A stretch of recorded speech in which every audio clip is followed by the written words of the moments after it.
তুই আমাদের সাথে কথা বলতে আসিস না। তোকে ছোট ভাইয়ের মতো মনে করতাম, আর তুই কিনা এরকম, ছি ছি। ভাবি বাদ দাও তো, কার সাথে কথা বলতেছো তুমি? কথাটা গিয়ে কলিজায় আঘাত করলো। আর সামনে আগানোর ইচ্ছা ছিল না, তাই রুমে চলে গেলাম নিজের রুমের সামনে, দেখি ঋতুটা দাঁড়ানো। আমি দেখো না দেখার মতো রুমে যেতে লাগলাম। হাই রে, ছেলে দেখে কতটা নিষ্পাপ মনে হয়, আসল মুখটা তো কালকে সবাই দেখে নিল। আমি তার দিকে তাকিয়ে হাসি দিয়ে রুমে চলে গেলাম, কারণ এখন এমনিতেই সবাই খোঁচা দিবে। ওই মেয়েটা আমাকে তারই যোগ্য করে ফেলেছে। যাই হোক, রুমে গিয়ে কিছুক্ষণ বসে ফ্রেশ হয়ে দুপুরের খাবার খেতে নিচে গেলাম। গিয়ে দেখি সবাই খাবার খাওয়া শুরু করেছে। আমি আবারও গিয়ে বসলাম টেবিলে। সবাই উঠে দাঁড়ালো। তাদের দাঁড়ানো দেখে আমি সেখান থেকে চলে আসলাম। তারা খাবার খেতে বসলো। আমি রুমে যাওয়ার পর শিফা রুমে আসলো খাবার নিয়ে। কেন এসেছি সেখানে? তুমি খাবারটা খেয়ে নাও। আমার পেট তো খাবার টেবিলে বসেই ভরে গেছে। দেখো তুমি প্লিজ খাবারটা খেয়ে নাও, এমনিতেই সকালেও খাবার খাওনি। তাতে তোর সমস্যা কি? যা, তুই বোন যা করেছিস আমার সাথে, তারপর আর আমার সামনে আসিস না। শিফা কান্না করতে করতে রুম থেকে চলে গেল। চোখ দিয়ে এমনিতেই অনবরত পানি পড়তেছে। কিছুক্ষণ পর চোখের পানি মুছে ছাদে গেলাম, কারণ সেখানে সিগারেট ছিল।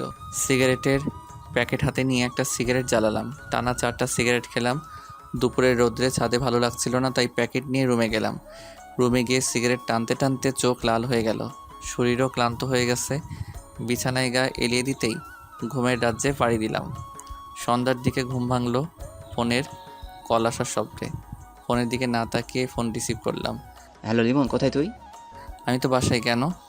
এই ওয়েট ওয়েট, তোর কণ্ঠ এমন শোনাচ্ছে কেন? আরে বোকা, আমি ঘুমাচ্ছিলাম তাই কণ্ঠ এমন। লিমন, তোকে অনেক দিন ধরে চিনি আমি। সো তুই আমাকে এটা বোঝাস না? তুই এখনই বাসা থেকে বের হবি, আমরা আসতেছি তোর বাসার সামনে। আমি শিওর তুই কোনো সমস্যায় আছিস। আরে ভাই, তোর কোনো কথা শুনতে চাই না আমি। তুই 10 মিনিটের ভিতরে বের হবি, আমি ওদের ফোন দিয়ে বের হতে বলতেছি। বলে ফোনটা কেটে দিল। এখন আমাকে বের হতেই হবে, না হলে ওরা কেউ আমার সাথে কথা বলবে না, অভিমান করে থাকবে। আমাদের মধ্যে সম্পর্কটা এমন যে আমাদের মধ্যে কারো কিছু হলে সহজেই বুঝে যাব। যাই হোক, রেডি হয়ে নিচে নামলাম। শিফা সামনে আসলো। কোথায় যাচ্ছ তুমি? আজকে সারা দিনও তুমি কিছু খাওনি। তোকে আমার সামনে আসতে বারণ করেছি, যা আমার সামনে থেকে। আমি যাব না। তোমার চোখ লাল কেন? এত কান্না করছো নাকি? অতিরিক্ত সিগারেট খেয়েছো?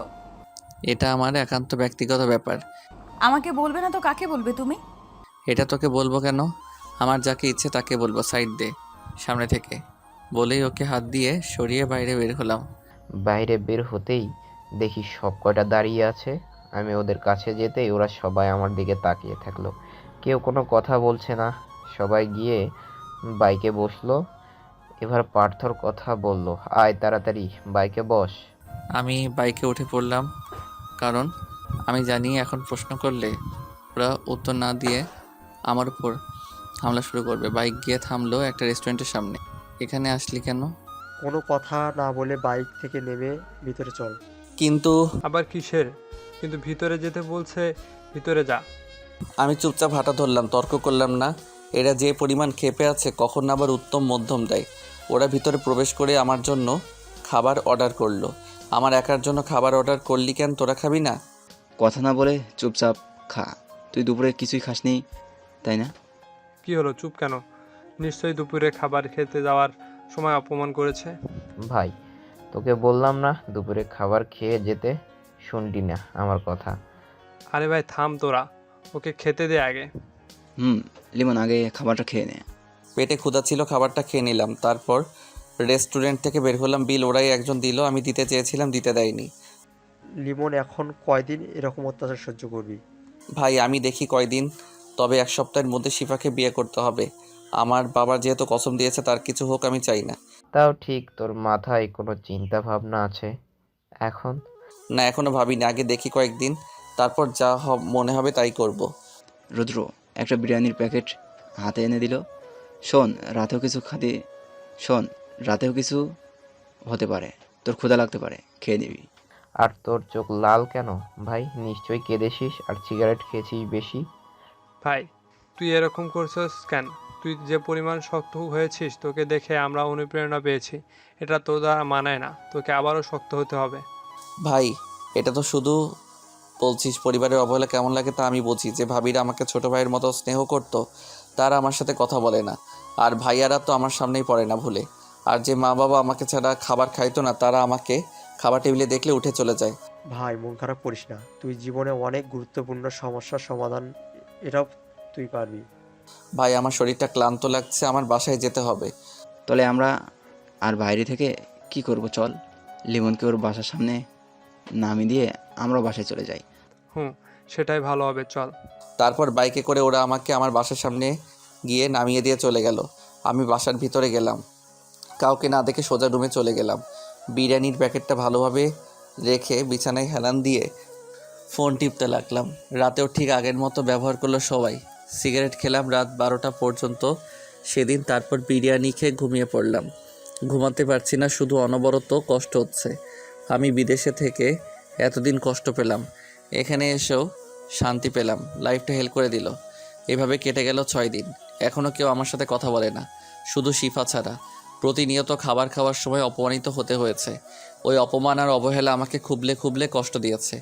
শিফা প্রতিদিন আমার জন্য খাবার নিয়ে এসেছে, কিন্তু প্রতিবারই ওকে খাবার নিয়ে কেঁদে বের হতে হয়েছে। আমার জীবনটা শেষ করে দিল মেয়েটা। ও আসার পর থেকে আমার জীবনটা প্যারার উপর রেখেছে, ওটা নাকি ভালোবাসা। তারপর করলো অবহেলা এবং শেষে একটা মিথ্যা অপবাদ দিল, যার জন্য আমাকে পরিবারের অবহেলা সহ্য করতে হচ্ছে। যাই হোক, গল্পে ফেরা যাক। সকালবেলা ঘুম থেকে উঠে ফ্রেশ হয়ে বের হলাম রুম থেকে। সামনে শিফা এসে দাঁড়ালো। কোথায় যাচ্ছ তুমি? আজকে আমার সাথে তুইও যাবি। কি সত্যিই আজকে তুমি আমায় নিয়ে বের হবে? তাড়াতাড়ি গিয়ে রেডি হয়ে বের হবি। আচ্ছা তুমি একটু অপেক্ষা করো, আমি আসতেছি। ওকে তো একটু তাড়াতাড়ি করবি। আচ্ছা বলেই চলে গেল। শিবা চলে যেতেই আমি আমার বন্ধুদের ফোন দিলাম। সব কিছু ঠিক আছে তো? সব গুছিয়ে রেখেছি। আচ্ছা ঠিক আছে, আমি আসতেছি শিফাকে নিয়ে। আচ্ছা একটু তাড়াতাড়ি কাজিনকে বাসা থেকে উঠিয়ে নিয়ে এসে, সে আজকে কাজী অফিসে যেতে চাইছিল না। ও আচ্ছা, আসতেছি। সিয়াম ফোন কেটে দিল। 15 মিনিট পর শিফা চলে আসলো। আমি ওর দিকে না তাকিয়ে বললাম, চলো তাড়াতাড়ি, আমাদের বের হতে হবে। আগে আমার দিকে তাকাও, দেখো তো আমায় কেমন লাগছে। দেখ শিফা, আমার সময় নেই, তাড়াতাড়ি যেতে হবে বলেই হাঁটা শুরু করলাম। শিফা হালকা কষ্ট পেলেও আমার পিছু পিছু চলে আসলো, কারণ ও এতটুকুতেই খুশি যে আমার সাথে বের হতে পেরেছে। বাইরে বের হয়ে একটা রিক্সা নিয়ে ওকে উঠতে বললাম। ও উঠে বসলো। আমি দাঁড়িয়ে আশেপাশে রিক্সা খুঁজতেছি। কি হলো, তুমি উঠতেছো না কেন? দাঁড়া, রিক্সার একটা আসুক, তুই বস এটাই। রিক্সা আর ডাকবা কেন? তুমি এই রিক্সাতেই উঠবা বলে আমাকে হাত ধরে টান দিয়ে রিক্সায় উঠালো। আরে আরে, চুপ, এইভাবে বসো বলে আমার হাত ধরে বসিয়ে রাখলো। তারপর আমি কিছু বললাম না, কারণ ও আজকে অনেক খুশি হবে। চলে গেলাম কাজী অফিসের সামনে। আমি রিক্সা থামাতে বললাম। এই কি, এখানে রিক্সা থামালে কেন? চুপ থাক আর রিক্সা থেকে নাম। শিফা আমার কথা মতো রিক্সা থেকে নামলো। আমি ভাড়া মিটিয়ে রিক্সাওয়ালাকে বিদায় করলাম। চল আমার সাথে। আমরা কাজী অফিসে যাব কেন? আজকে আমরা বিয়ে করব। কিন্তু পরিবারকে না জানিয়ে বিয়ে করাটা কি ঠিক হবে? তুই ভিতরে চল, বেশি কথা বলিস না। আর আমাকে বিয়ে না করতে চাইলে চলে যেতে পারিস। না না, আমি তোমায় হারাতে পারবো না। চলো আজকে আমি তোমায় বিয়ে করব। তারপর কাজী অফিসে গিয়ে আমাদের বিয়ে সম্পূর্ণ করা হলো। সাক্ষী ছিল আমার বন্ধুরা। শোন, এখন সোজা একটা রিক্সা নিয়ে বাসায় যাবি। আচ্ছা, কিন্তু তুমি কখন আসবে? আমি চলে আসবো ঠিক সময়, তুই বাসায় চলে যা। শিফা চলে যাওয়ার পর আমার বন্ধুরা কাছে আসলো। তোর পরবর্তী প্ল্যান কি? তার সময় হলেই বুঝতে পারবি। বন্ধু, আমি গেলাম, আমার কিছু কাজ আছে। আচ্ছা যা, তবে ঠিকঠাকভাবে চিন্তা করছিস সেটা করিস। বলেই চলে আসলাম। এদিকে শিফা বাড়িতে ফিরে আমার মায়ের রুমে গেল। মা, ফুফি, ফুফি, কি হয়েছে? চিৎকার করছিস কেন? তোমার ছেলে আমাকে বিয়ে করেছে। কি বলছিস? সত্যি? ফুফি। দেখছিস আমার বুদ্ধিতে কাজ হলো। এটা গিয়ে বাসার সবাইকে জানিয়ে দিল। সবাই প্রচুর খুশি হলো। আচ্ছা লিমন কোথায়? সে আসতেছে একটু পর। ও আসলে ওর থেকে ক্ষমা চেয়ে নিতে হবে আমাদের। সবাই আমার জন্য অপেক্ষা করতে লাগলো। দুপুরের খাবার কেউ খায়নি, এতদিন আমাকে কষ্ট দিয়েছে, আজ ক্ষমা চেয়ে একসাথে খাবে বলে। কিন্তু সন্ধ্যা হয়ে গেল, আমি যাইনি। কি মনে করেছেন আপনারা আমি শিফাকে ক্ষমা করে দিয়েছি? তাহলে ভুল ভাবছেন। আমি চলে যাচ্ছি অচেনা শহরে। ওইদিকে সন্ধ্যা হয়ে গেছে, আমি এখনও বাড়ি ফিরিনি। সবাই খুব টেনশন করছে। আমাকে ফোন দিয়ে পাচ্ছে না, কারণ আমি সিম ভেঙে ফেলেছি। শিফা আমার রুমে গিয়ে একটা চিঠি পেল বিছানার উপরে। শিফা চিঠি পেয়ে সবাইকে রুমে ডাকলো। এই চিঠিটা এখানে ছিল, কি লেখা আছে দেখি তো। শিফা বাবার হাতে চিঠিটা দিল। চিঠিতে লেখা, একটা ছেলে কতটা কষ্ট পায় বলতে পারেন কেউ? কষ্ট আমায় শক্ত করে তুলেছিল। কষ্টে আমার থেকে ভালোবাসা নামক জিনিসটাকে মন থেকে তুলে নিয়েছে আমার লাইফে। আপনারা সবাই শিফাকে চান, ও আমাকে মিথ্যা অপবাদ দিল, আপনারা বিশ্বাস করে নিলেন। আপনাদের অবহেলা আমাকে খুবলে কষ্ট দিয়েছে। আপনারা চাইছিলেন আমি ওকে বিয়ে করি, যার জন্য বাবা কসমও কেটেছিলেন। ওকে আমি বিয়ে করেছি। শিফার ব্যাগে ম্যারেজের রেজিস্টার পেপার আছে, তবে আমি আর আপনাদের কাছে নেই। অনেক দূরে, আমি কেউ জানে না কোথায় আমি, এমনকি আমার বন্ধুরাও না। আপনাদের ইচ্ছে পূরণ করলাম, সবাই ভালো থাকবেন। চিঠির লেখা শেষ, আবার চোখ দিয়ে পানি পড়তেছে। শিফা নিয়ে চিঠিটা পড়ে অজ্ঞান হয়ে গেল। পরিবারের সবাই কাঁদতেছে তাদের ভুলের জন্য। কিছু গল্প শেষ করা যায় না, কিন্তু তবুও শেষ করে দিতে হয়। আজকে আপনাদের সকলকে একসাথে দেখেছি, কারণ আজ আমাদের কলেজে বাংলা বিষয়ের একজন ম্যাডাম জয়েন করবে। স্যার, আমাদের তো ক্লাস টাইম হয়ে গেছে, ক্লাসে যেতে হবে। আরে ম্যাডাম, এখনই এসে পড়বেন? বসুন, সবাই পরিচিত হয়ে তারপর ক্লাস করবেন। তারপর আর কিছু বললাম না, নিশ্চয় বসে রইলাম। তখনই আসতে পারি স্যার? একটা মেয়েলি কণ্ঠ শুনে সবাই পিছনে তাকালাম। মেয়েটাও আমার দিকে তাকালো। আমি তো অবাক, এই মেয়ে এখানে কি করে আসলো? হ্যাঁ, আপনারা ঠিকই ধরেছেন, মেয়েটা শিফা। শিফাও অবাকের চরম পর্যায়ে আমার দিকে একদিনে তাকিয়ে আছে। হ্যাঁ, আসুন মিস শিফা। স্যারের কথায় শিফার ধ্যান ভাঙলো। দুঃখিত স্যার, প্রথম দিনই লেট হয়ে গেল। এরপর থেকে প্রতিদিন সময় মতো কলেজে আসবেন। অবশ্যই স্যার। আসুন, সবার সাথে পরিচিত হয়ে নিন। জি স্যার। তারপর সবার সাথে পরিচিত হয়ে নিল। শেষে আমার কাছে আসলো। হঠাৎ করে সবার সামনে জড়িয়ে ধরলো আমাকে। শিফা, আমি অবাক হলাম। আমি ছাড়িয়ে দূরে সরিয়ে দিলাম। এসব কি হচ্ছে? আপনি আমাকে জড়িয়ে ধরলেন কেন? লিমন তোমাকে কত খুঁজেছে জানো? তোমার জন্য পুরো পরিবারের কোনো আনন্দ নেই। তুমি ফিরে চলো। Mind your language. আমি আপনাকে চিনি না, আপনি আমার সাথে এমনভাবে কথা বলছেন কেন? স্টপ ইট মিস শিফা, এখানে হচ্ছেটা কি? আসলে সরি স্যার, ওকে অনেকদিন পর পেয়েছি তো, তাই নিজেকে কন্ট্রোল করতে পারিনি। কিন্তু লিমন স্যার আপনার কি হয়? স্যার, উনি আমার স্বামী। সবাই অবাক চোখে আমার দিকে তাকালো। স্যার, লিমন স্যার, এসব কি সত্যি? স্যার, আমি আমার পারিবারিক বিষয় এখানে কোনো আলোচনা করতে চাই না। আচ্ছা, যা ভালো বোঝেন। আর মিস শিফা, কলেজে আপনার পারিবারিক বিষয় টেনে কোনো ঝামেলা করবেন না। জি স্যার। আমি ক্লাসে যাচ্ছি বলে হাঁটতে শুরু করলাম। অন্যদিকে প্রিন্সিপাল স্যার শিফাকে নিয়ে ওর ক্লাসরুমে গেল। এটাই নিয়ম, শিক্ষার্থীদের সাথে পরিচয় করে দিতে হয় আগে। আমি ক্লাস শেষ করে লাইব্রেরিতে গিয়ে বসলাম। ভাবতে লাগলাম, যাদের থেকে পালিয়ে বেড়াই তারা এখানে বারবার সামনে। 3 বছর আগে যখন বাবা মা আমাকে ইগনোর করছিল, তখন ভাবছিলাম দূরে কোথাও চলে যাব। হঠাৎ করে রুদ্র বলল ওর মামাবাড়ি কলেজে ইংলিশ টিচার নিয়োগ চলছে, যা আমাদের বাসা থেকে অনেক দূরে।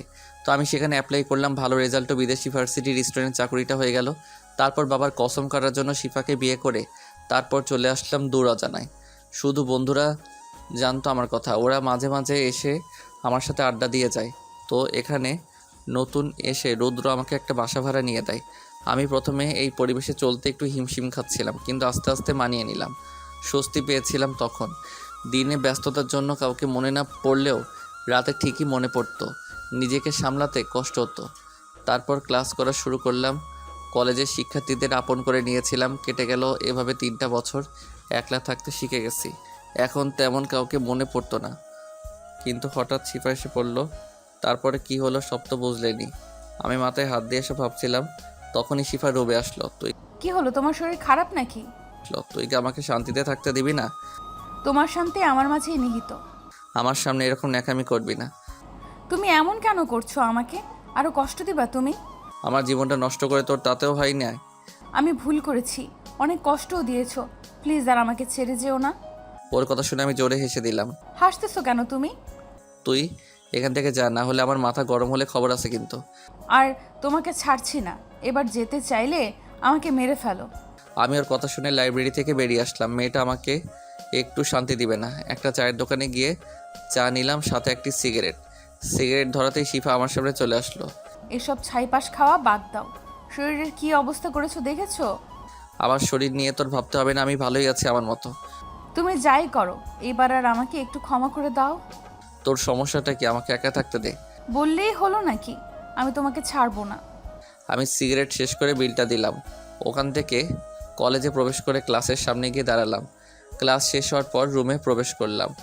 এখন আমার ক্লাস, তারপর ক্লাস করানো শুরু করলাম। অন্যদিকে শিফা ভাবতে লাগলো, তুই যতই আমাকে ইগনোর করো, এবার যত কষ্টই হোক আমি সহ্য করব সব। তোমাকে অনেক কষ্ট দিয়ে ফেলেছি, সব ঘুচাতে হবে ভালোবাসা দিয়ে। তারপর শিফা ক্লাস করাতে চলে গেল। আমিও আমার ক্লাস শেষ করলাম। তারপর খাবার নিয়ে বাসায় চলে গেলাম। বাসায় পৌঁছে ফ্রেশ হয়ে খাবার খেয়ে নিলাম। তারপর বিছানায় শুয়ে ভাবতে লাগলাম, শিফা এখানে আসলো কি করে। অন্যদিকে শিফা ক্লাস শেষে বাইরে এসে আমাকে খুঁজতে লাগলো, কিন্তু আমাকে পেল না। তারপর একজন ছাত্রকে দাঁড় করালো। জি ম্যাম, বলুন। আচ্ছা, তোমরা লিমন স্যারের বাসা চিনো? হ্যাঁ ম্যাম, চিনি তো। আচ্ছা, তার ঠিকানাটা বলো তো। তারপর ছাত্রটি আমার বাসার ঠিকানা দিল। শিফা ছাত্রটাকে ধন্যবাদ জানিয়ে বাসায় চলে গেল। এদিকে আমি ভাবতে ভাবতে ঘুমিয়ে গেলাম। বিকেলবেলা ঘুম থেকে উঠে ফ্রেশ হয়ে রাস্তায় হাঁটতে বের হলো। এটা প্রতিদিনের রুটিন আমার। ঘোরাফেরা করে সন্ধ্যার সময় বাসায় আসলাম। বাসার সামনে এসে আমি অবাক, শিফা হাতে ব্যাগ নিয়ে বাসার সামনে দাঁড়িয়ে আছে। কোথায় ছিলে তুমি এতক্ষণ? কতক্ষণ দাঁড়িয়ে আছি, কোমরটা ধরে গেছে। তুই এখানে কি করিস? আমার স্বামীর বাসায় আমি আসবো না তো কে আসবে? মাথা গরম করিস না, এখান থেকে চলে যা, না হলে খারাপ হবে কিন্তু।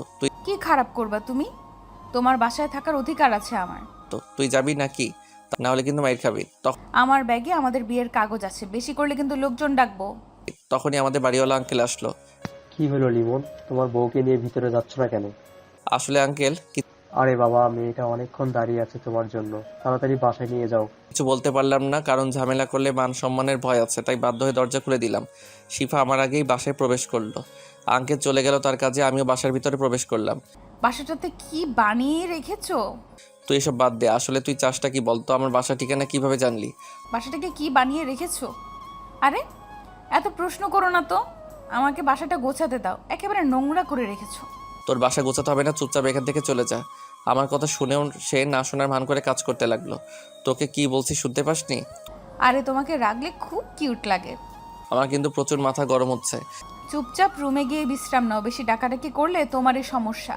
আমার কাছে বিয়ের সার্টিফিকেট আছে। আমি রাগে রুমে চলে গেলাম। এই মেয়েটা আমাকে ছাড়বে না। শিফা ওর মতো করে বাসা গুছিয়ে নিচ্ছে। বাসা গোছানো শেষে আমার রুমে আসলো। এখন তুমি বাইরে গিয়ে বসো, আমি এখন এই রুমটা গোছাবো। তোকে আমার রুম গোছাতে হবে না।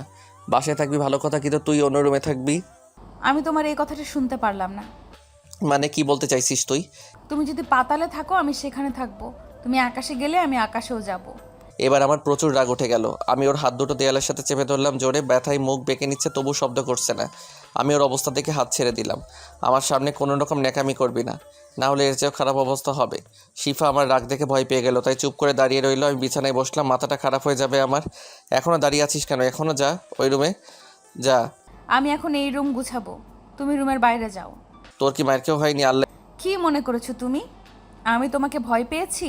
না, কারণ আমি একটু ব্যথাও সহ্য করার জন্য সময় নিচ্ছিলাম। আর হ্যাঁ, তুমি আমাকে যতই কষ্ট দাও আমি তোমাকে ছেড়ে কোথাও যাব না। আল্লাহ, এই মেয়ে আমাকে পাগল বানিয়ে ছাড়বে বলে বিছানায় বসে পড়লাম। এখান থেকে বের হও, রুমটা গুছাবো, না হলে যতক্ষণ থাকবে ততক্ষণ জ্বালাবে। আমি উঠে রুম থেকে বের হয়ে গেলাম। রুমের বাইরে এসে চমকে গেলাম। খুব সুন্দরভাবে বাসাটা গুছিয়ে নিয়েছে। সোফার উপর বসলাম, মাথাটা হালকা ব্যথা করছে, তাই একটা সিগারেট ধরালাম। শিফা সিগারেটে গন্ধ পেয়ে ওই রুম থেকে দৌড়ে আমার সামনে আসলো। এই বাসায় কোনো সিগারেট খাওয়া চলবে না, কোমরে হাত দিয়ে রাগি চোখে। আমি তো অবাকের চরম শিখরে। আমার বাসায় এসে আমাকে থ্রেট দিচ্ছে, থাপ্পড় খেতে না চাইলে এখান থেকে যা বলে সিগারেটে একটা টান দিলাম। শিফা এসে আমার হাত থেকে সিগারেটটা ফেলে দিল। আমি উঠেই ঠাস করে একটা লাগিয়ে দিলাম গালে। রাগের কারণে থাপ্পড়টাই জোরেই পড়েছিল। শিফা গালে হাত দিয়ে দাঁড়িয়ে রইল। দেখ আমার সহ্যের সীমা ছাড়িয়ে যাচ্ছে, আমাকে আমার মতো থাকতে দে প্লিজ। যেগুলো তোমার ক্ষতি করবে তা আমি তোমাকে করতে দিব না, তাতে আমার যা হয় হোক। আমার জীবনে ক্ষতির বাদ রাখছিস কি বলতে পারিস? হ্যাঁ, আমি ভুল করেছি, তুমি তার জন্য তুমি আমাকে যা ইচ্ছে করো, তবুও নিজেকে কষ্ট দিও না। তুই আমার সামনে যা, তুই আমার সামনে থেকে যা, না হলে আবার থাপ্পড় খাবি। মারো তুমি, আর তোমাকে রাগলে যা কিউট লাগে এখন আমার দেখতে ভালোই লাগে। তুই আমাকে প্যারা দিতে দিতে মেরে ফেলবি। তোমাকে আমি প্যারা দিই না, তুমি প্যারা নিতেছো। আমি তোমাকে প্যারা দিতেই পারি, আমি তোমার বউ। আমি তোকে বউ হিসেবে মানলে তো আমার বউ হবি। মানো আর না মানো, কবুল পড়ে আমাকে বিয়ে করেছো, সেই হিসাবে আমি তোমার লাইসেন্স সহ বউ। এত লাফাস না, আমাকে তো চিনিস, ডিভোর্স দিতে সময় লাগবে না। তুমি ডিভোর্স দিলে কি হবে? আমি তো স্বাক্ষর করব না। যাই হোক, তুমি কি বাসায় বসে রান্না করো না? বাসায় তো কিছুই নেই। না, আমি বাইরেই খাওয়া দাওয়া করি। এখন তোমার বউ এসে গেছে, এখন আর বাইরের খাবার খেতে হবে না, সব কিছু কিনে নিয়ে আসো। পসিবল না, তোর লাগলে তুই কিনে রান্না করিস, আমি বাইরে খাওয়া দাওয়া করি। তা তো হবে না, আজকে তোমার বাইরের খাবার খাওয়ার শেষ দিন। তুই বললেই হবে নাকি? হ্যাঁ, আমি বললেই হবে, নাহলে বাড়িওয়ালা আঙ্কেলের কাছে নালিশ করব। আমাকে না খাইয়ে রেখেছে, এবং আমাকে যদি তুমি না খাইয়ে মেরে ফেলো, আমার সমস্যা নেই। স্ত্রীর ভরণ পোষণের দায়িত্ব স্বামীর। হইছে, এত হাসের মতো প্যাক প্যাক করিস কেমনে? তুমি আমার কথা শোনো না বলেই তো এত কথা বলা লাগে। আচ্ছা, সব নিয়ে আসবো, লিস্ট করে দে কি কি লাগবে। এই তো আমার লক্ষ্মী বর, একটু ওয়েট করো, আমি লিস্ট করে আনছি। মেয়েটাকে থামাতে হবে, যার জন্য এসব আনতে রাজি হলাম। কথা বলে মাথা ধরিয়ে দিল। কিছুক্ষণ পর শিফা লিস্ট করে আনলো, আমি বেরিয়ে গেলাম সব কিছু কিনে আনতে। তারপর একটা রিক্সা নিয়ে লিস্টে যা ছিল সব কিনে নিলাম। রাত 10টা বেজে গেল, তাই রেস্তোরাঁ থেকে দুজনের খাবার নিলাম, না হলে আবার কথা বলে মাথা খেয়ে ফেলবে। একটা রিক্সা নিয়ে বাসায় চলে আসলাম। কলিং বেল বাজালাম, সাথে সাথে শিফা দরজা খুলে দিল। এত দেরি কেউ করে? কতক্ষণ ধরে ভয় করছিল আমার। আমি আর তোমাকে রাতে বের হতে দিব না। তুই একটু চুপ থাক বোন, আমার এসব ভিতরে নে। শিখা দরজার কাছে দাঁড়িয়ে রইল। কিরে, তুই কি এসব বাসার ভিতরে নিবি নাকি না? নীলের সামনে থেকে সর, আমি নিচ্ছি। তুমি আমাকে বোন কেন বললে? এখন দাঁড়িয়েই থাকো এখানে। থাপ্পড় মারলে এমনিতেই সরে যাবি। থাপ্পড়ের কথা শুনে জিনিসপত্র বাসার ভিতরে নিতে লাগলো শিফা। আমি গিয়ে ফ্রেশ হয়ে বসলাম। প্রচুর ক্ষুধা লাগছিল, তাই আমি খাবার খেতে বসে পড়লাম। শিফা গুছিয়ে এসে দেখে আমি খাবার শুরু করে দিয়েছি। এ কি, আমাকে ছাড়াই খেতে বসে গেছো? তোর খাবার রাখা আছে, খেয়ে নিস। আমি তোমাকে খাবার বেড়ে দিতাম, স্ত্রী হিসেবে আমার দায়িত্ব আছে না? তোর কি কোনো ভয় নেই? তুই কিন্তু জানিস আমি রাগলে কি হতে পারি। শিফা ভয়ে চুপসে গেল, খাবারের প্যাকেটটা নিয়ে খাবার খেতে শুরু করলো। আমি খাবার খেয়ে রুমে চলে আসলাম। অনেক ক্লান্ত থাকার কারণে গিয়ে শুয়ে পড়লাম। অন্যদিকে শিফা সব কিছু গুছিয়ে আমার রুমে এসে আমার পাশে শুয়ে আমাকে জড়িয়ে ধরলো। আমি লাফিয়ে উঠে বসে পড়লাম। তুই এখানে কি করছিস? তোকে বলেছি না ওই রুমে ঘুমাতে? আমি তোমার সাথে ঘুমাবো, কতদিন পরে তোমাকে পেলাম। আমার সাথে ঘুমানোর চিন্তা মাথা থেকে ঝেড়ে ফেল। কেন? আমি তো তোমার রুম ছাড়া ঘুমাবো না। তাহলে নিচে বিছানা করে ঘুমা, খাট থেকে নাম তুই। আমি তোমার সাথেই ঘুমাবো। দেখ, আমাকে রাগাস না, আমার শরীর ক্লান্ত লাগছে, আমাকে ঘুমাতে দে। ওই রুমে যা তুই। তারপর শিফা নিচে নেমে বিছানা ঠিক করতে লাগলো। তোকে ওই রুমে যেতে বলেছিলাম। না, আমি তোমার রুমেই থাকবো, তোমাকে ডিস্টার্ব করব না। আচ্ছা ঠিক আছে, যা করার কর। তারপর আমি শুয়ে পড়লাম। ভাবতে লাগলাম, অনেক কষ্ট দিয়েছিস জীবনে, তারপরও আবার জ্বালাতে এসে গেছিস। হঠাৎ কান্নার শব্দ শুনতে পেলাম। উকি দিয়ে দেখলাম শিফা কান্না করছে। কান্না করার থাকলে ওই রুমে যা, আমাকে শান্তিতে ঘুমাতে দে। তারপর শিফা নিশ্চুপ হয়ে গেল। আমিও আর কিছু না ভেবে দিলাম ঘুম। পরের দিন সকালবেলা শিফার ডাকাডাকিতে ঘুম ভাঙলো। কি হলো, ডাকছিস কেন এত তাড়াতাড়ি? বাজারে যেতে হবে, বাজার করে আনো, না হলে রান্না করব কি? এখান থেকে যা। আমার ঘুম এত তাড়াতাড়ি ভাঙে না, সবেমাত্র 7টা বাজছে, আমি 9টার আগে উঠি না। কিন্তু এখন থেকে প্রতিদিন 7টায় টানা ঘুম থেকে উঠতে হবে। রাগ ওঠাবি না আমার, তুই গিয়ে বাজার কর যা। আচ্ছা, টাকা দাও। আর হ্যাঁ, রাস্তায় কেউ পরিচয় জানতে চাইলে বলবো লিমন স্যারের বউ। তারপর তোমার যদি অসম্মান হয় সেটা কিন্তু আমি জানি না। তোর মাথা সবসময় আমাকে প্যারা দেওয়ার বুদ্ধি ঘুরে। তারপর আমি ফ্রেশ হয়ে বাজার করতে বের হলাম। এলাকায় একজন শিক্ষক হিসেবে সম্মান আছে আমার, তাই বাধ্য হয়ে আসলাম। এতদিন 9টায় ঘুম থেকে উঠে ফ্রেশ হয়ে হোটেল থেকে নাস্তা করে কলেজে যেতাম, কিন্তু আমার শান্তি কেড়ে নিতে এসে গেছে। জীবনটাই তেজপাতা হয়ে গেছে। যাই হোক, বাজার করতে গেলাম। বাজারে বসে বাড়িওয়ালার আঙ্কেলের সাথে দেখা। কি বাবা, বৌমা এসেছে দেখে বাজার করতে এসেছো? আসলে আঙ্কেল, আরে বোকা, আমরা বুঝি। আগে একা ছিলে, রান্না করনি, এখন তোমার বউ রান্না করবে, তাই বাজার করতে এসেছো, বুঝতে পারছি। আচ্ছা। জি আঙ্কেল বলে বাজার করা শুরু করলাম। তবে মানুষের কথা স্পষ্ট শুনতে পাচ্ছি, আতিক স্যার বিয়ে করলো কবে? আরে স্যারেরও তো বিয়ের বয়স পার হয়ে যাচ্ছে, বিয়ে তো করতেই পারে। এসব শুনতে শুনতে বাজার করা শেষ করলাম। একটা রিক্সা নিয়ে বাসায় পৌঁছালাম। গরমে ঘেমে গেছি। কলিং বেল বাজানোর পর শিফা দরজা খুলে দিল। আমার হাত থেকে বাজারের ব্যাগ নিয়ে গেল। আমি গিয়ে সোফায় বসলাম। কিছুক্ষণ পর শিফা আসলো হাতে একটা গ্লাস নিয়ে। এই নাও শরবত, এটা খেয়ে নাও, গরমে ঘেমে গেছো। গ্লাস নিয়ে তোর কাছে আমি শরবত চেয়েছি। না চাওনি, কিন্তু তোমার কখন কি প্রয়োজন আমি বুঝি। আমি শরবত খাবো না, নিয়ে যা এখান থেকে। তারপর শিফা শরবতটা রেখে চলে গেল রান্নাঘরে। আসলে শরবত আমার খুব প্রয়োজন ছিল, তবুও খেলাম না, কারণ ওর হাতের কিছু খাওয়ার ইচ্ছে নেই। আমি রুমে ফ্যান ছেড়ে কিছুক্ষণ বিশ্রাম নিলাম। তারপর গোসল করে রেডি হলাম কলেজের জন্য। তখনই শিফা রুমে আসলো। খাবার হয়ে গেছে, চলো খাবার টেবিলে। তুই কি করে ভাবলি আমি তোর হাতের রান্না খাবো? দেখো, খাবার নিয়ে রাগ করতে নেই প্লিজ। তুমি খাবার খেয়ে বের হও, আর আমিও তো কলেজে যাব, দুজন একসাথেই যাব। তুই কি বুঝিস না আমার তোকে সহ্য হয় না, আর তোর সাথে যাওয়া তো পসিবলই না বলে বাসা থেকে বের হলাম। তারপর একটা হোটেলে গিয়ে নাস্তা করলাম। অন্যদিকে শিফা আমি বের হওয়ার পর কান্না করতে লাগলো। লিমন, আমি জানি তুমি আমাকে ভালোবাসো, আমার ভুলের জন্য আর কত শাস্তি দিবে, তুমি দেখি কত শাস্তি দিতে পারে, তবে এই দেহ থেকে প্রাণ না বের হওয়া পর্যন্ত আমি তোমাকে ছাড়বো না। তারপর শিফা খাবার না খেয়ে রেডি হয়ে কলেজের উদ্দেশ্যে বের হলো। এদিকে আমি খাবার খেয়ে কলেজ পৌঁছে টিচার্স রুমে গেলাম। সেখানে গিয়ে দেখি শিফা সহ আরও স্যার ম্যাডামরা বসে আছেন। আরে লিমন স্যার, আসেন। আপনি যে বিয়ে করেছেন এটা আমাদের জানালেন না কেন? আরে লিমন স্যার যে পরিমাণ গম্ভীর মানুষ, তার কাছ থেকে বিয়ের কথা জানার আশা করেন কিভাবে? তবে যাই বলুন স্যার, শিফা ম্যামের সাথে আপনাকে ভালোই মানিয়েছে। এদের কথা শুনে বিরক্ত লাগছে, কিন্তু কিছুই করার নেই। শিফার দিকে তাকিয়ে দেখি লজ্জায় লাল হয়ে আছে। এবার একদিন আমাদের ইনভাইট করেন আপনার বাসায় লিমন স্যার। আচ্ছা, দেখি কি করা যায়। না না, তা বললে হবে না স্যার। কবে দাওয়াত দিচ্ছেন তা বলেন। রিয়া। আচ্ছা ম্যাম, কাল জানাবো আমরা। তখনই ক্লাসের ঘন্টা বেজে উঠল। সবাই যে যার ক্লাসে গেলাম। সবগুলো ক্লাস শেষ করে বাসায় যাওয়ার জন্য রিকশায় উঠলাম। শিফাও আমার রিকশায় উঠে বসলো। এ কি, তুই রিকশায় উঠলি কেন? আমি তোমার স্ত্রী, আমি তোমার সাথে রিকশায় যেতেই পারি। আমি কোনো সিন ক্রিয়েট করতে চাই না, তুই রিকশা থেকে নাম। তুমি সিন ক্রিয়েট করো, তাতে তোমারই সমস্যা হবে, কারণ তোমাকে সবাই এখানে ভালোভাবে চিনে। সবাই ভাবে তুমি তোমার স্ত্রীর সাথে রাস্তায় বসে ঝামেলা করছো। তুই সবসময় একটা না একটা ঝামেলা পাকিয়ে মামা যান আপনি। তারপর রিকশাওয়ালা মামা রিকশা চালানো শুরু করলো। শিফা আমার হাত ধরলো।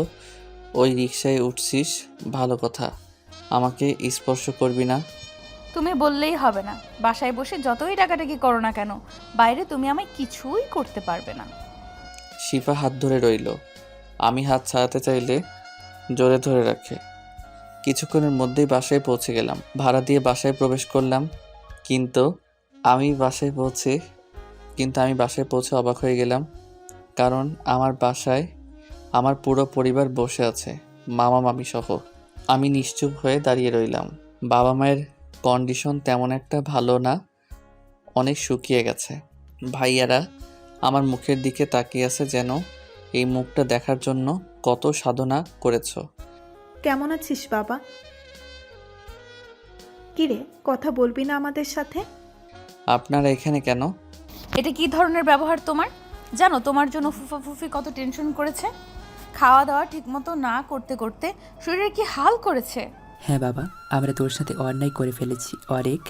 শিখা যে তোর উপর অপবাদ দিয়েছিল ওটা আমাদের সবার সাজানো ছিল, কারণ ও তোকে খুব ভালোবাসতো। তুই বিদেশে যাওয়ার পর মেয়েটা অনেক কষ্ট পেয়েছে, তাই চেয়েছিলাম তোদের বিয়েটা হলে আস্তে আস্তে তোদের মনোমালিন্য ঠিক হয়ে যাবে। তাই আমরা তোকে ইগনোরও করেছিলাম। আমাদের ক্ষমা করে দে বাবা, আমরা কেউ ভালো নেই। দেখুন, আপনারা যা করেছেন আমি তাতে কিছু মনে করিনি, তবে হ্যাঁ, আমি এখানে একা ভালো আছি। আপনার শিফাকে নিয়ে চলে যান এখান থেকে। আমাকে মেরে ফেললেও কেউ এখান থেকে নিয়ে যেতে পারবে না। মেয়েটাকে আর কত কষ্ট দিবি? তোর জন্য মেয়েটা মরতে বসেছিল, কোনো রকমে বেঁচে ফিরে তোকে খুঁজে বেরিয়েছে। তারপরেও আমাদের বলে এখানে চাকরিতে জয়েন করে এত দূরে আসতে দিতে চায়নি, কিন্তু এখানে ওর নানা বাড়ি, অনেকটা সময় এখানেই কাটিয়েছে। তাই আমরা অনুমতি দিয়েছি যাতে ও কাজে ব্যস্ত থাকে। তিলে তিলে মেয়েটা শেষ হয়ে যাচ্ছিল। এখন আমার আপন বলতে কেউ নেই, নিজেকে অনেক কষ্টে গুছিয়ে নিয়েছি। আপনারা প্লিজ আমার জীবনটাকে এভাবেই চালাতে দিন। আপনারা একজন ধর্ষকের কাছে কেন এসেছেন? বাবা, আমরা তোকে কখনোই ধর্ষক মনে করিনি, ওটা তো আমরাই করিয়েছি যাতে তোর আর শিফার বিয়ে হয়। আচ্ছা, একজনকে ধর্ষক বানানো আপনাদের কাছে সাজানো ছিল? বাহ, প্লিজ আপনারা শিফাকে নিয়ে এখান থেকে যান। তুই আমাদের সাথে না গেলে আমরাও যাচ্ছি না এখান থেকে। এতদিন যখন আমাকে ছাড়া কাটাতে পারছেন, সামনেও অবশ্যই পারবেন। চলে যান এখান থেকে। মামি এসেই আমাকে একটা থাপ্পড় দিল। আমি গালে হাত দিয়ে দাঁড়িয়ে রইলাম। নিজেকে খুব বড় মনে করিস না? তোকে বলেছিলাম তোর কিছু হলে আমাকে বলবি, কিন্তু তুই আমাকে না বলেই উদাও হয়ে গেলি। নিশ্চুপ। কিরে, কথা বলছিস না কেন? তোকে আমি নিজের ছেলে মনে করতাম, কিন্তু তুই আমাকে আপনই মনে করতি না। আসলে মামি, তুই ঠিকভাবে কথা বল, তোতলাতে হবে না। মামি তখন আমার মাথায় কাজ করছিল না, শুধু আমি মুক্তি চেয়েছিলাম, তাই এভাবে চলে এসেছিলাম। তোকে ওরা অনেক কষ্ট দিয়েছিল তাই না বাপ? আসলে মামি, আমি তো দেখছি লিমন যা করেছে ঠিক করেছে। এখানে আমার কিছু বলার নেই। ওকে ওর মতো শান্তিতে থাকতে দাও। হ্যাঁ, তুমি ঠিকই বলছো। ওর জীবনটা কোনো ছেলে খেলা না যে ওর সাথে যে যেমন ইচ্ছায় করবে। বাবা, তোর যা ভালো লাগে তুই তাই করবি, তবে হ্যাঁ, আপনজনদের কষ্ট দিস না, যাতে পরে আফসোস করিস। না, আমি আমার ছেলেকে এখান থেকে নিয়ে যাব। আমাদের ব্যবসা থাকতে ও কেন এত কষ্ট করে জীবনযাপন করবে? আমি এভাবেই ভালো আছি, আপনারা চাইলে থাকতে পারেন এখানে। আমি যে টাকা ইনকাম করি আমি আপনাদের রাখতে পারবো। যেহেতু আপনারা আমাকে লালন পালন করেছেন, আমার একটা দায়িত্ব আছে। বাবা, আমরা সবাই মিলে শান্তিতে থাকতে চাই। হ্যাঁ, আমরা তোর উপর মস্ত বড় একটা ভুল করেছি, সেটার শাস্তি আমরা পেয়ে গেছি বাবা। কেউ বিন্দু পরিমাণ সুখে ছিলাম না, সবাই সারাক্ষণ মনমরা হয়ে থাকতো। আচ্ছা, আপনারা যা করার করেন, আমি আপনাদের সাথে যাচ্ছি না। আচ্ছা, যা করার করুন। বাসায় রুম আছে 3টা মাত্র। তোর তা নিয়ে চিন্তা করতে হবে না, আমরা পাশের ইউনিটেও ভাড়া নিয়ে নিয়েছি। আচ্ছা বলেই ওয়াশরুমে চলে গেলাম। তারা আমাকে কষ্ট দিয়ে এখন আসছে দয়া দেখাতে। আমি তো তাদের সাথে যাবই না। জীবন থেকে কতগুলো বছর শেষ হয়ে গেছে। যাই হোক, ওয়াশরুম থেকে বের হয়ে রুমে গিয়ে চেঞ্জ করলাম। শিফা রুমে আসলো, আমি দেখেও না দেখার মতো করে কাজ করতে লাগলাম। চলো আজ সবাই একসাথে খাবার খাবো। সমস্যা কি তোর? যা এখান থেকে, আর আমার থেকে দূরে দূরে থাকবি। তুমি আর কত কষ্ট দেবে এদের? আমাকে যা করার করো, প্লিজ এদের কষ্ট দিও না। আমি কি তাদের আসতে বলেছি এখানে? ও, আমি তো ভুলেই গিয়েই। সব নাটের গুরু তো তুই আমার ঠিকানা কেন দিয়েছিস তাদের? আমি এতদিন তাদের সাথে ছিলাম, তাদের কষ্ট আমি দেখেছি। তোমার জন্য ফুফি কাঁদেনি এমন কোনো দিন যায়নি এই 6 বছরে। সবটাই তোর জন্য। তুই আমার জীবনে কেন এসেছিলি বলতে পারবি? পুরো জীবনটা এলোমেলো করে দিলি আমার। আমি জানি সব দোষ আমার, কিন্তু আমি তোমাকে ভালোবাসি এটা মিথ্যে ছিল না। ভুল করে ফেলেছিলাম একটু, কিন্তু সেইটাই আমার জীবনের কাল হয়ে দাঁড়ায়। হা হা হো হো, ভালোবাসা এই শব্দটা আমি শুনতে পারি না বলেই রুম থেকে বের হলাম। আমার পিছু পিছু শিফাও বের হলো। খাবার টেবিলে সবাই বসে আছে। আমি বাইরে যাওয়ার জন্য দরজার দিকে হাঁটছি, তখনই একজন লিমন, কোথায় যাচ্ছিস? আমরা তোর জন্য বসে আছি, একসাথে খাবো বলে। ধর্ষকের সাথে খাবার খাওয়া যায় না বলেই বেরিয়ে গেলাম। সবাই নিশ্চুপ বসে রইল। মা তো কেঁদেই দিল। ছেলেটা না খেয়ে বেরিয়ে গেল, আমাদের জন্য খাবারটা পর্যন্ত খেলো না। ফুফি, তোমার ছেলে বাসার খাবার খায় না, বাইরে গিয়ে খাবার খায়। তারপর বড় ভাবি সবাই বুঝিয়ে শুনিয়ে অল্প কিছু খাবার খাওয়ালো। এদিকে আমি বাসা থেকে বেরিয়ে হোটেলে গেলাম। প্রতিদিন যেখানে খাবার খাই, আজকে খাওয়ার মুড নেই। অল্প কিছু খেয়ে নিলাম, কারণ এখন আর সহজে লিমন ভেঙে পড়ে না। খাবার শেষ করে বিল দিয়ে একটা খেয়ে নিলাম। তারপর একটা রিক্সা নিয়ে বাসায় চলে আসলাম। বিকেলবেলা ঘুমানোর অভ্যাস আমার। যাই হোক, বাসায় প্রবেশ করে দেখি সবাই সামনের রুমে বসে আছে। আমাকে দেখেই, লিমন, এদিকে আয় বাবা। বলুন। সকালে থাপ্পড়ে মনে হয়নি, আবার দিতে হবে? কি হলো, কথা বলিস না কেন? দুপুরে খাবার খেলি না কেন? খাবার খেয়েছি বাইরে। তুই বাইরের খাবার কেন খাবি? এটা আমার প্রতিদিনের অভ্যাস মামি। থাপ্পড় দিয়ে তোমার অভ্যাস দেখিয়ে দিব। আজকে সন্ধ্যার সময় বাজার করে আনবি, দরকার হলে আমি তোর জন্য প্রতিদিন রান্না করব, আমার সাথে খাবার খাবি। ওই চুপ করে থাকিস কেন? এখন দেখি কথাও কম বলিস। বাবা, কতদিন তোকে খাইয়ে দেই না। আজকে বাজার করে আনবি, বিকালে আমি রান্না করে প্রতিদিন খাইয়ে দিব বলেই আমার গাল 2 হাত দিয়ে ধরলো। আচ্ছা মামি। এই একটা মানুষের কথা আমি কখনোই ফেলতে পারিনি। সব সময় এই মানুষটা আমাকে নিঃস্বার্থভাবে ভালোবেসে গেছে। যাই হোক, আমি ওখান থেকে রুমে চলে আসলাম। ওইদিকে বলছিলাম না লিমন আমার কথা ফেলবে না, দেখছো আপা? ছেলেটা আমার থেকেও তোকে বেশি ভালোবাসে। এটা ভুল কথা, ও সবাইকে ভালোবাসে, কিন্তু ওর উপর দিয়ে এত ধকল গেছে যে কেমন চুপসে গেছে। তা তো বুঝতে পারছি। কিভাবে যে ছেলেটার রাগ ভাঙাবো। চিন্তা করো না, সব ঠিক হয়ে যাবে। দেখি কতদিন রাগ করে থাকতে পারে। যাই হোক, রুমে এসে শুয়ে পড়লাম। শিফা এসে বিছানায় বসলো। তুই এখানে বসলি কেন? আমি তোমার বিছানায় বসতে পারি? না, বসতে পারবি না। তাহলে আমায় বিয়ে করেছো কেন? বাবা, কসম না কাটলে তোকে ভুলেও বিয়ে করতাম না।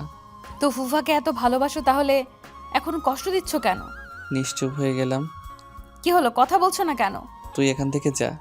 আমি তোমার বউ, আমাকে তুমি করে কথা বলো। একজন শিক্ষক হয়েও ম্যানার জানো না নাকি? তুই যাবি এখান থেকে নাকি মার খাবি? আমি ঘুমাবো এখন। আমিও তোমার সাথে ঘুমাবো। বুঝছি। আমাকে বাসায় ঠিক মতো থাকতে দিবি না? শিফা কিছু না বলে আমাকে জড়িয়ে ধরে শুয়ে পড়ল। কি করছিস? ছাড় আমাকে, নির্লজ্জ মেয়ে কোথাকার। যদি স্বামীকে জড়িয়ে ধরার জন্য কোনো স্ত্রী নির্লজ্জ হয়, তো আমি হতে রাজি। ছাড় আমাকে তুই। পারবো না আমি। এখন ঘুমাবো বলেই আমাকে আরো জোরে জড়িয়ে ধরলো। আমি ওকে ছাড়িয়ে উঠে বসলাম অনেক কষ্টে। সাথে সাথে শিফাও উঠল। কি হলো, ঘুমাবে না তুমি? আমি ঠাস করে একটা লাগিয়ে দিলাম থাপ্পড়। আরও কত জ্বালাবি আমাকে একটু শান্তির জন্য? এখানে আসলাম, তাও তোর জন্য শান্তি পাচ্ছি না। সমস্যাটা কি তোর? শিফা গালে হাত দিয়ে বসে রইল। আচ্ছা ঘুমাও তুমি, বলেই রুম থেকে বের হয়ে গেল। উফ, মাথাটা ব্যথা করছে বলেই বিছানায় শুয়ে পড়লাম। শিভা আবার আচমকা রুমে এসে আমার মাথা টিপতে লাগলো। তুই আবার রুমে এসেছিস, তোর জন্য কি একটু শান্তি পাবো না? আবার কি থাপ্পড় লাগবে? তুই তোমার তো মাথা ব্যথা করছিল, তাই মাথা টিপে দিতে আসলাম। শুয়ে পড়ো, আমি মাথা টিপে দিচ্ছি, ভালো লাগবে। আমার সামনে না আসলে আমি অনেক ভালো থাকবো। তুই যা এখান থেকে। তুমি আমাকে এত ঘৃণা করো বলেই কেঁদে দিল। এই ঘৃণাটা একদিনে জন্মায়নি, জন্মিয়েছে বহু বছর ধরে। শিফা কিছু না বলে কাঁদতে কাঁদতে রুম থেকে চলে গেল। আমি আস্তে আস্তে ঘুমিয়ে গেলাম। বিকেলবেলা ঘুম ভাঙলো।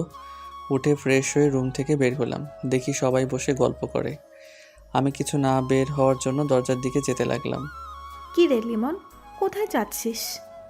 দেখুন, আপনারা এখানে যেই যা করুন আপত্তি নেই, কিন্তু আমার কোনো বিষয়ে কেউ কোনো প্রকার কথা বলবেন না বলেই বাসা থেকে বের হলাম। প্রতিদিন বিকেলবেলা ঘোরাঘুরি করার অভ্যাস, তাই ঘুরতে লাগলাম। অন্যদিকে দেখছো ছেলেটা কিভাবে কথা বলল। আপা বাদ দাও, একটু সময় হোক, আস্তে আস্তে ঠিক হয়ে যাবে। তাই বলে এমনভাবে কথা বলবে? দেখো, সেই ছোট্ট ছেলেটা কত দুষ্টুমি করতো, হাসি ঠাট্টায় থাকতো সব সময়। আজ কোনো হাসি নেই মুখে। আবার আমরা একসাথে হাসি খুশি থাকবো ইনশাআল্লাহ। এদিকে আমি ঘুরতে ঘুরতে সন্ধ্যা হয়ে গেল, তাই বাসার দিকে রওনা দিলাম। হঠাৎ মামির কথা মনে হলো। রান্না করার জন্য বাজার নিয়ে যেতে বলেছে। অনেকদিন মামির হাতে রান্না খাই না, তাই দ্রুত বাজারে চলে গেলাম। বাজার কমপ্লিট করলাম, তারপর একটা রিক্সা নিয়ে বাসায় চলে গেলাম। কলিং বেল বাজানোর পর শিফা এসে দরজা খুলল। তুমি এসে পড়েছো? তোমার জন্য আম্মু অনেকক্ষণ অপেক্ষা করছে। আমি কিছু না বলে পাশ কাটিয়ে মামির কাছে চলে গেলাম। বাবা এসে পড়েছিস বাজার নিয়ে? আমি জানতাম তুই আমার কথা রাখবি। আমি বাজারগুলো তার কাছে দিয়ে রুমে চলে আসলাম। মামি চলে গেল রান্না করতে। আমি রুমে এসে দেখি শিফা আগে বিছানায় বসে আছে। তোর বাইরে কাজ নেই? কাজ থাকলে কাজ কর গিয়ে। আমি রুমে একলা থাকতে চাই। আমার কাছে তো একটাই, তোমাকে আদর করা। জুতা দেখছিস? হাত দিয়ে তো কাজ হয় না, এখন তোকে জুতা পিটা করতে হবে। স্ত্রীর গায়ে হাত তুলতে নেই, সেটা কি তুমি জানো না? কিন্তু স্ত্রীও তো যোগ্যতা লাগে, কিন্তু তোর কি আদৌ সেই যোগ্যতা আছে? সব সময় আমার ভুলগুলোকে খোঁচা দিয়ে জাগিয়ে তুলে তুমি শান্তি পাও, তাই না? তুই আমার সামনে আসবি না, তাহলেই তো হয়। আমাকে কষ্ট দিতে থাকো, কিন্তু আমি তোমাকে ছাড়ছি না। তখনই ভাবিরা রুমে আসলো। কি রে লিমন, বইয়ের সাথে রোম্যান্স করছিস নাকি? কোন দিক দিয়ে মনে হলো সেটা আপনাদের? আরে তোর বউ, তুই রোমান্স করতেই পারিস, সমস্যা কি? শিফা লজ্জায় মুখ নিচু করে রাখলো। আমার বউ কেন? আমি এই পৃথিবীতে শুধু একা, আমার কেউ নেই, আর আমার কাউকে প্রয়োজনও নেই। আমার কথা শুনে ভাবিদের মন খারাপ হয়ে গেল। শিফার চোখ পানিতে ভরে উঠল। কেন এমন করছিস লিমন? আমাদের সবার বড় একটা ভুল করেছে। সেই ভুলের মাসুল আর কিভাবে দিতে হবে বল? 3টা বছর কেউ কখনো হাসেনি ঠিক মতো। তোর ভাই তো আমার সাথে ঠিক মতো কথাও বলতো না। আমি কি বলেছি এমন হতে? আপনারা আপনাদের মতো ভালো থাকেন, আমাকে আমার মতন থাকতে দিন। লিমন, এমন করিস না সোনা ভাই আমার। আমাদের হাসি খুশি পরিবারটা এখন আর নেই। তোর দুষ্টুমিতে বাড়িতে সবসময় আনন্দ বিরাজ করতো। তুই না থাকলে আমরা কিভাবে ভালো থাকি বল? আমি আর নিতে পারছি না, প্লিজ। এখন আপনারা যান এখান থেকে, আমাকে একা থাকতে দিন। আমার অবস্থা দেখে ভাবিরা উঠে দাঁড়ালো। লিমন, তুই বিশ্রাম নে, আমাদের কথা ভেবে দেখিস, বলেই হাঁটা শুরু করলো। ওয়েট ওয়েট, আপনারা ওকে এখান থেকে নিয়ে যাচ্ছেন না কেন? শিফাকে ইঙ্গিত করে। শিফা উঠে দাঁড়ালো, চোখ মুছতে মুছতে দৌড়ে রুম থেকে বের হলো। আমি উঠে হাতে একটা সিগারেট নিয়ে চলে গেলাম বারান্দায়। আকাশের দিকে তাকিয়ে সিগারেটের ধোঁয়া ছাড়ছি। ভাবছি জীবনটা বড়ই অদ্ভুত, কখন কি হয় তা কিছুই বলা যায় না। মানুষ থাকতে মূল্য দিতে জানে না, কিন্তু চলে গেলে ঠিকই খুঁজে বেড়ায়। আগের ঘটনাগুলো মনে পড়লে আর কারোর সাথে কথা বলারও ইচ্ছে থাকে না। এভাবে হয় না, যে করেই হোক আমাকে শান্তিতে থাকতে হলে আবার দূরে চলে যেতে হবে। শীঘ্রই কিছু ব্যবস্থা করতে হবে। সিগারেট ফেলে রুমে এসে বন্ধুদের সবাইকে অনলাইনে আসতে বলে গ্রুপ কল দিলাম। সবাই রিসিভ করলো। কি অবস্থা লিমন? এই তো আছি কোনো রকম, আবার সেই ঝামেলা এসে সামনে দাঁড়িয়েছে, কি করব বুঝতে পারছি না। মানে তোর আবার কি হলো? শিফার এখানে আসা এবং পরে পুরো পরিবার আসলো, সব ওদের বুঝিয়ে বললাম। ও শিট ভাই, তোকে কি কেউ শান্তিতে থাকতে দেবে না? লিমন, অনেক তো একলা থাকলি, এবার তো মানিয়ে নে, পরিবার ছাড়া ভালো থাকা সম্ভব না। তুই মনে হয় ভুলে গেছিস আমার সাথে কি কি হয়েছিল। তাও ঠিক, এগুলো হলে সহজে মেনে নেওয়া পসিবল হচ্ছে না। যাই হোক লিমন, এখন কি করবি, কি ভাবলি? আমি আবার অচেনা একটা জায়গায় চলে যেতে চাই, যেখানে গেলে কেউ খুঁজে পাবে না। কিন্তু কোথায় যাবি? জানি না, তোরা ব্যবস্থা কর, আমি আর পারছি না এসব নিতে। যখন একটু ভালো থাকতে নিছিলাম তখনই তারা চলে আসলো। আচ্ছা দেখি কি করা যায়, চিন্তা করিস না, কোনো না কোনো ব্যবস্থা ঠিকই করে ফেলবো। সে আশায় বসে রইলাম। তারপর আরও কিছুক্ষণ কথা বলে ওদের খোঁজ খবর নিয়ে ফোন কাটলাম। এরপর বিছানায় হেলান দিয়ে শুয়ে চোখ বন্ধ করলাম। চোখ দিয়ে এমনি এমনি পানি গড়িয়ে পড়লো। কিছুক্ষণ পর এ কি লিমন, তুই কান্না করছিস কেন? হঠাৎ মামির কণ্ঠ শুনে লাফিয়ে উঠলাম এবং চোখ মুছে ফেললাম। না মামি, তেমন কিছু না। মিথ্যা বলছিস আমাকে, মাথায় হাত বুলিয়ে। মামি, আমি পারছি না এসব কিছু সহ্য করতে, মাথা কাজ করা বন্ধ করে দিচ্ছে। বাবা, যেটা ভাবতে কষ্ট হচ্ছে ওটা ভাববি না, নিজেকে ঠিক রাখবি, ঠান্ডা মাথায় থাকবি, পরিস্থিতি যেমনই হোক। কিন্তু মামি, আল্লাহ আমার আর কত পরীক্ষা নিবে? সেটা আল্লাহ ভালো জানে, কিন্তু তুই পরিস্থিতি মানিয়ে নিয়ে এগিয়ে যাবি। দেখি আল্লাহ ভরসা। চল খেতে চল, সবাই একসাথে খাবো। মামি, এটা আমার পক্ষে সম্ভব না। আচ্ছা ঠিক আছে, আমি তোর খাবার নিয়ে রুমে আসছি, তুই বস। আমি বিছানায় চুপচাপ। মামি, এটা আমার পক্ষে সম্ভব নয়। আমি বিছানায় চুপচাপ বসে রইলাম। সত্যি বলতে অপেক্ষা করছিলাম খাবারের জন্য। অনেক দিন হয়ে গেল মামির হাতে রান্না করা খাবার খাই না। আমি হাত ধুতে গেলাম না, কারণ আমি জানি মামি নিজের হাতে খাইয়ে দিবে। কিছুক্ষণের মধ্যেই মামি চলে আসলো। বিছানায় খাবার রেখে আমার মুখের সামনে খাবার ধরলো, আমি খেয়ে নিলাম। কতদিন পর তোকে খাবার খাওয়ালাম। মামি, কতদিন পর তোমার হাতের খাবার খেলাম, খুব ভালো লাগছে।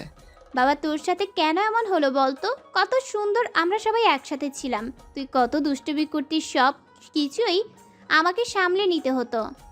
কি করবো বলো, সবাই মিলে এমন এক পরিস্থিতি তৈরি করেছিল যার জন্য আমি আজ এমন। বাবা, বলছিলাম কি সব কিছু আগের মতো ঠিক করে নে। আচ্ছা তুই ভেবে দেখ কি করলে ভালো হবে। আমি মাথা নাড়লাম। এভাবে খাবার খাওয়া শেষ করলাম। মামি সব কিছু নিয়ে চলে গেল। আমি বিছানায় বসে ভাবতে লাগলাম মামির কথাগুলো। তখনই শিফা রুমে আসলো। কি ভাবছো তুমি? তুই আবার এখানে কি চাস? কি চাই মানে? এখন আমি ঘুমাবো। তো তার জন্য এই রুমে কি? যা ওই বাসায় কোনো রুমে থাক। বললেই হলো? আমি আমার স্বামীর কাছে ঘুমাবো, আমি আমার স্বামীর সাথে ঘুমাবো। স্বামী থাকতে কেউ অন্য রুমে ঘুমায় বলো? একদম স্বামী স্বামী করবি না, আমি তোকে স্ত্রী হিসেবে মানি না। মানো আর না মানো, বিয়ে তো করেছো, এখন আমরা একসাথে থাকবো। তোকে এত মারমারি তবু হয় না? না হবে না, এখন ঘুমাও, আমাকেও ঘুমাতে দাও বলেই বিছানায় উঠতে লাগলো। ওই ওই থাম, তুই বিছানায় উঠছিস কেন? নাম আমার বিছানা থেকে। ইস, তুমি বলবা আর আমি নেমে যাব? তখনই আমার ফোনে একটা কল আসলো। তাকিয়ে দেখি সিয়াম। আমি বারান্দায় গিয়ে ফোনটা রিসিভ করলাম। হ্যাঁ সিয়াম বল। দোস্ত, তুই কি সত্যি অন্য কোথাও যেতে চাস? হ্যাঁ, তোকে তো বললামই আমি এখানে থাকলে শান্তি পাবো না। আচ্ছা শোন, তুই তোর সব কিছু গুছিয়ে নে। 1 সপ্তাহের মধ্যে তুই চলে যা, কেউ খোঁজ পাবে না। আচ্ছা দোস্ত, আমি গুছিয়ে নিব সব কিছু, তুই ওই দিকটা ঠিক রাখিস। আচ্ছা বলে ফোন কেটে দিল। যাক, অবশেষে প্যারা থেকে মুক্তি পাওয়া যাবে। একটা সিগারেট ধরিয়ে খেয়ে রুমে প্রবেশ করলাম। আমাকে দেখেই বিছানা থেকে নিচে নামলো এবং নিচে বিছানা করতে লাগলো। আমি ভাবতে লাগলাম এর আবার কি হলো। যাক, ভালো হয়েছে, এখন বিছানাতে শান্তিতে ঘুমাতে পারবো। ভাবতে ভাবতে বিছানায় এসে শুয়ে পড়লাম। কিছুক্ষণের মধ্যেই ঘুমের রাজ্যে হারিয়ে গেলাম। সকালবেলা মামির ডাকে ঘুম ভাঙলো। বাবা ওঠ, সকাল হয়ে গেছে, তুই কলেজে যাবি না? আমার ঘুম ভাঙলো। ঘড়ির দিকে তাকিয়ে দেখি 8:30 বেজে গেছে। আজকে ঘুম থেকে উঠতে এত দেরি হয়ে গেল বলেই উঠে ফ্রেশ হতে চলে গেলাম। আমি ফ্রেশ হয়ে বের হয়ে দেখি মামি আর মা রুমে বসা। মামির হাতে খাবার। বাবা তাড়াতাড়ি খাবারটা খেয়ে নে। মামি, সময় খুব কম, বাইরে থেকে খেয়ে নিব। একটা থাপ্পড় দেবো, তাড়াতাড়ি খাবার খেয়ে নে বলেই মুখের সামনে খাবার ধরলো। আমি আর কথা না বাড়িয়ে খাবার খেতে লাগলাম। মা আমার দিকে তাকিয়ে আছে, হয়তো কিছু বলবে কিন্তু বলতে পারছে না। যাই হোক, খাবারটা শেষ করে বের হলাম। আজ শিফাকে দেখলাম না একবারও। সকালে হঠাৎ একটা রিক্সা এসে সামনে থামলো। রিক্সার মধ্যে শিফা বসা। উঠে এসো, আজ এমনিতেই দেরি হয়ে গেছে। আমার দেরি হয়ে হোক, তুই চলে যা। এবার শিফা রিক্সা থেকে নেমে গেল। যাও, তুমি রিকশায় ওঠো, আমি অন্য রিকশায় যাচ্ছি। আমি চলে যেতে পারবো, তুই যা। আমি আর কথা না বাড়িয়ে রিক্সায় উঠলাম। তারপর রিক্সা চলতে শুরু করলো। কিছুক্ষণের মধ্যেই কলেজে পৌঁছে গেলাম। আর অল্প কয়েকদিন মাত্র, এরপর তো আর কলেজে ক্লাস করানো হবে না, চলে যাব অচেনা এক শহরে। আজকে স্যারের সাথে সব বিষয়ে কথা বলে সার্টিফিকেটগুলো নিতে হবে। যাই হোক, আমি রিক্সা থেকে নেমে পিছনে তাকাতেই দেখি শিফাও রিক্সা থেকে নামলো। আমি ভাড়া মিটিয়ে তাড়াতাড়ি চলে গেলাম প্রিন্সিপাল স্যারের রুমে। স্যার, আসতে পারি? আসুন। আসলে স্যার, আজকে আমার ঘুম থেকে উঠতে লেট হয়ে গেছে। প্রিন্সিপাল স্যার হঠাৎ কাশি দিলেন। আমি অবাক হলাম। শিফা লজ্জায় নিচে তাকিয়ে মুচকে মুচকে আসছে। আরে সমস্যা নেই, নতুন বিয়ে হলে এমন একটু একটু হয়। তাড়াতাড়ি আপনারা ক্লাসে যান। আমি আর কিছু আমার ক্লাসরুমে চলে গেলাম। ক্লাস শেষ করে প্রিন্সিপাল স্যারের রুমের দিকে হাঁটা শুরু করলাম, কারণ স্যারের সাথে রিজাইনের ব্যাপারে কথা বলতে হবে। ভাবতে ভাবতে প্রিন্সিপাল স্যারের রুমের সামনে চলে আসলাম। আসতে পারি স্যার? আসুন। স্যার, আপনার সাথে জরুরি কিছু কথা ছিল। হ্যাঁ বলুন। স্যার, আসলে আমি চাকরি করতে চাইছি না, আপাতত আমি রিজাইন করতে চাই। কি বলছেন স্যার? আপনার জন্য আমাদের কলেজটা আজ এত নাম করতে পেরেছে, আর আপনি কি না এখন চাকরি ছেড়ে দিতে যাচ্ছেন? আসলে স্যার, আমি এখানে থাকবো না। আমার অন্য এক জায়গায় চাকরি হয়েছে, সেখানে জয়েন করতে হবে। কিন্তু আমরা আপনাকে ছাড়তে চাচ্ছি না। প্লিজ স্যার, আমার এখানে চাকরি ছাড়ার পিছনে কোনো কারণ আছে, বুঝতে পারছেন? আমি 2 থেকে 3 দিনের ভিতর আমাকে সব কিছু গুছিয়ে দেবেন। আচ্ছা, যেহেতু আপনার সমস্যা আছে, তাহলে তো আর আটকে রাখা সম্ভব নয়। আমি সব কিছু ঠিকঠাক করে রাখবো। স্যার, আরেকটা কথা, আমি যে চাকরি ছেড়ে দিচ্ছি এই কথাটা আমি এখান থেকে না যাওয়া পর্যন্ত কাউকে কিছু বলবেন না। আচ্ছা, ঠিক আছে। আপনি আমাদের কলেজের জন্য অনেক করেছেন, আপনার জন্য এইটুকু তো করতেই পারি। ধন্যবাদ স্যার। তারপর স্যারের সাথে আরও কিছু কথা বলে কলেজ ক্যাম্পাসের বাইরে বের হলাম।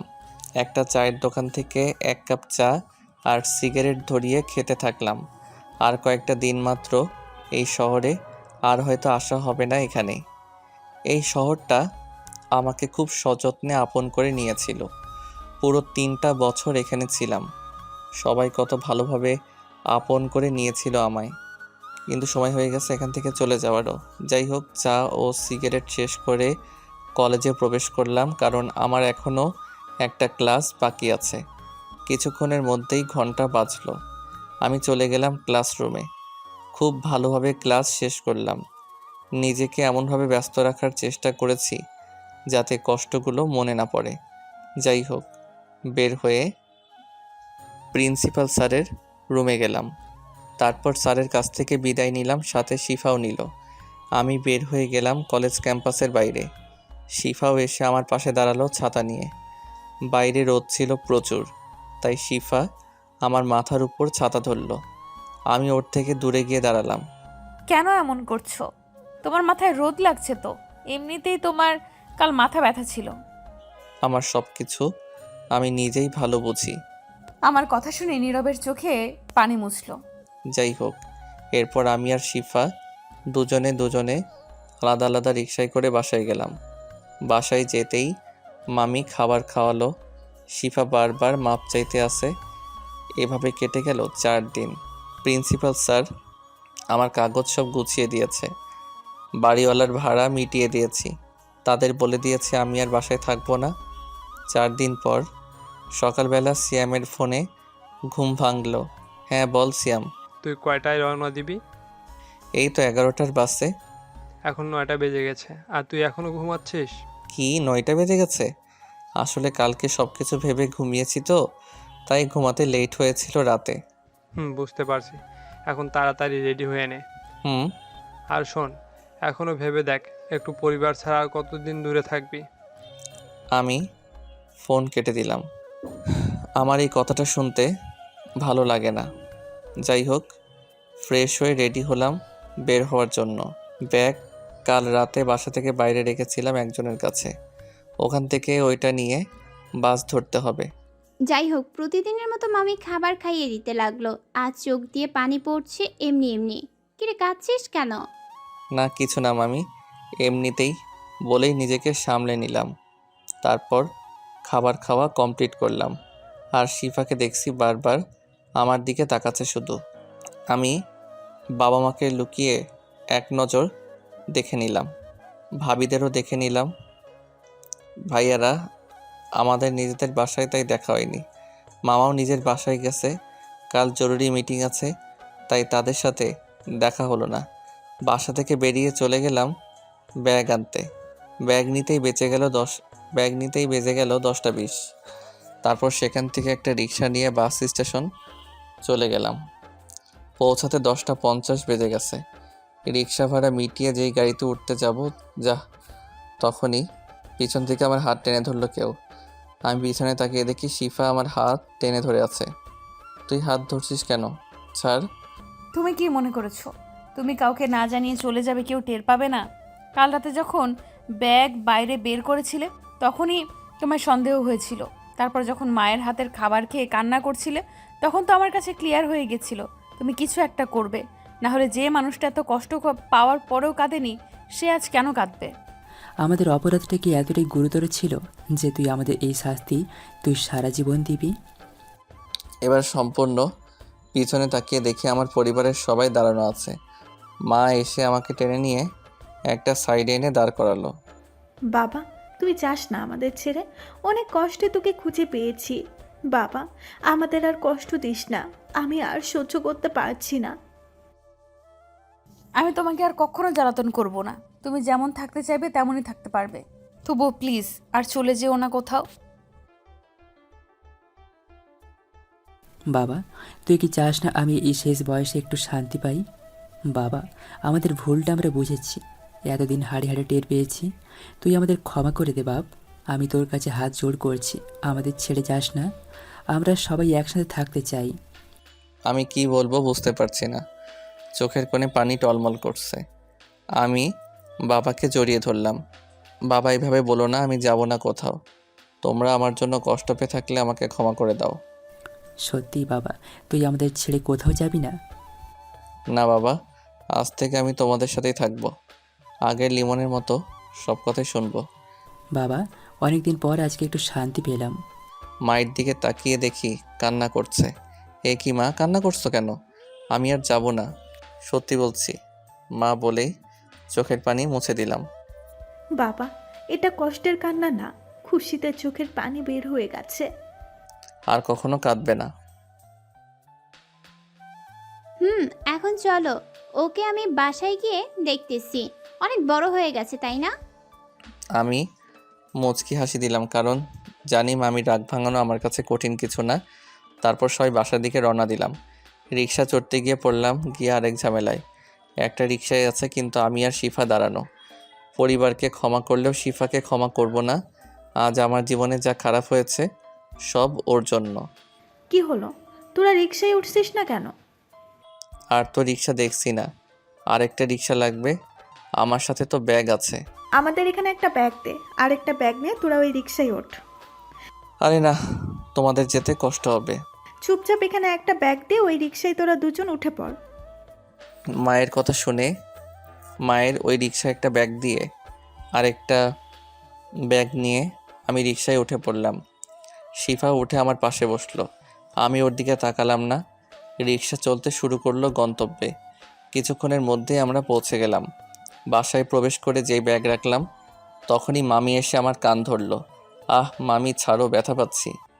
যখন শুনলাম তুই আবার কোথাও চলে যাচ্ছিস তখন আমার কেমন লাগছিল? আর যাব না বলছি তো। সেটা তো তুই প্রতিবারই বলতি, কিন্তু শেষে আমাকে না জানিয়ে চলে যাস, অভিমানী কণ্ঠে বলল। আমি এবার মামির গলা জড়িয়ে ধরলাম। আর কখনো তোমাকে না বলে কিছু করব না মামি। মামি কাকে বলছিস হারামজাদা? আমি তোর মা, এখন আমাকে মা বলি ডাকবি। আচ্ছা শাশুড়ি মা ডাকবো। না, আমাকে শুধু মা ডাকবি। শাশুড়ি মা ডাকতে হলে তোর মাকে ডাকবি, কারণ ভাবি তোর থেকে শিফাকে বেশি ভালোবাসে। কেন আমাকে শাশুড়ি মা ডাকবে কেন? আমাকেও মা ডাকবে। আচ্ছা আমি তোমাদের দুজনকেই মা ডাকবো। আচ্ছা, এবার তো আমাদের বাসায় যেতে হবে। সবাই সব কিছু গুছিয়ে নিও, কালই বাসায় চলে যাব। কতদিন পর বাসায় সবাই একসাথে থাকবো। মা, লিমন আর শিফার বিয়েটা এবার বড় করে অ্যারেঞ্জমেন্ট করলে কেমন হয়? বা, ভালো একটা বুদ্ধি দিয়েছিস মা, সবাই মিলে একসাথে আনন্দ করব। আবার বিয়ের ব্যবস্থা কেন করতে হবে, এসব থাক। তুই থাম, বহুত জ্বালিয়েছিস আমাদের, এবার তোকেও আমরা জ্বালাবো। শিফার দিকে তাকিয়ে দেখি লজ্জায় নিচে তাকিয়ে মুচকি মুচকি হাসছে। যা ইচ্ছে করেন, আমাকে কেউ কোনো পেইন দিবেন না। কথাটা যেন মনে থাকে। শিফা আমার কথার ধরন বুঝে গেল, কারণ ও তখন বলেছিল আমাকে জ্বালাতন করবে না। মুখ থেকে নিমিষেই হাসি চলে গেল। পেন কাকে বলে এইবার বুঝবি তুই। যাই হোক, আমি রুমে চলে গেলাম। দুপুরে সবাই একসাথে খেতে বসলাম। মামি খাইয়ে দিচ্ছে আমাকে। দেখ রুহি, নিজের মেয়ের জামাইকে কি সুন্দর করে খাইয়ে দিচ্ছে। আমি আমার ছেলেকে খাওয়াই, তোরা একদম নজর দিবি না। হিংসে হয় বুঝছো? সবাই আমার কথা শুনে হেসে দিল। হিংসে কেন হবে? বানরকে তো খাইয়ে দিতে হয়, না হলে লাফালাফি করে। একদম বাদর বলবেন না, আমি বানর হলে আপনার পেঁচি। ক্ষমা চাইলাম তোর কাছে, আর কিছু বলবো না তোকে। ও সব সময় আমাদের কথার জালে ফাঁসাবেই। ছোটকালের অভ্যাস এখনো গেল না। বিয়ের অনুষ্ঠানে ওকে মজা বোঝাবো। তারপর সবাই খাবার খেয়ে নিলাম। কতদিন পর সবার সাথে হাসি খুশিভাবে কথা বললাম। আসলে জীবনে কখন কি হয় তা কখনোই বোঝা যায় না। এইভাবে দুষ্টুমিতে কেটে গেল দিনটা।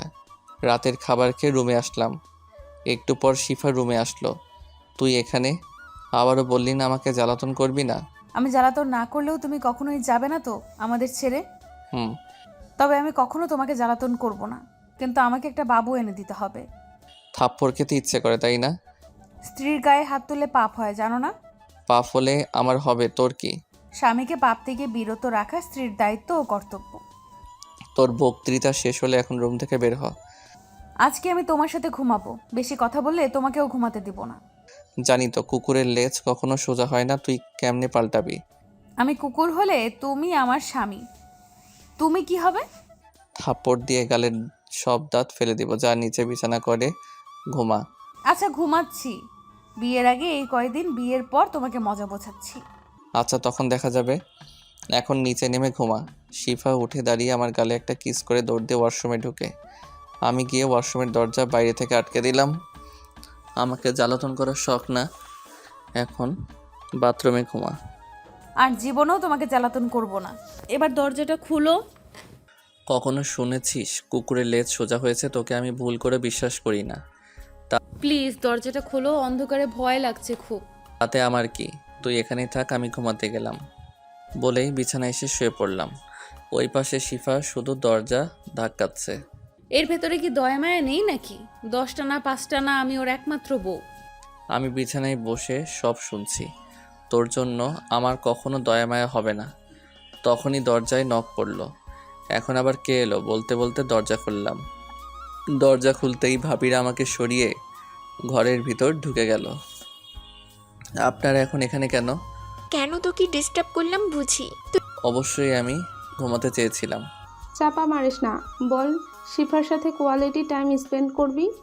এটা আপনাদের কোন দিক দিয়ে মনে হলো?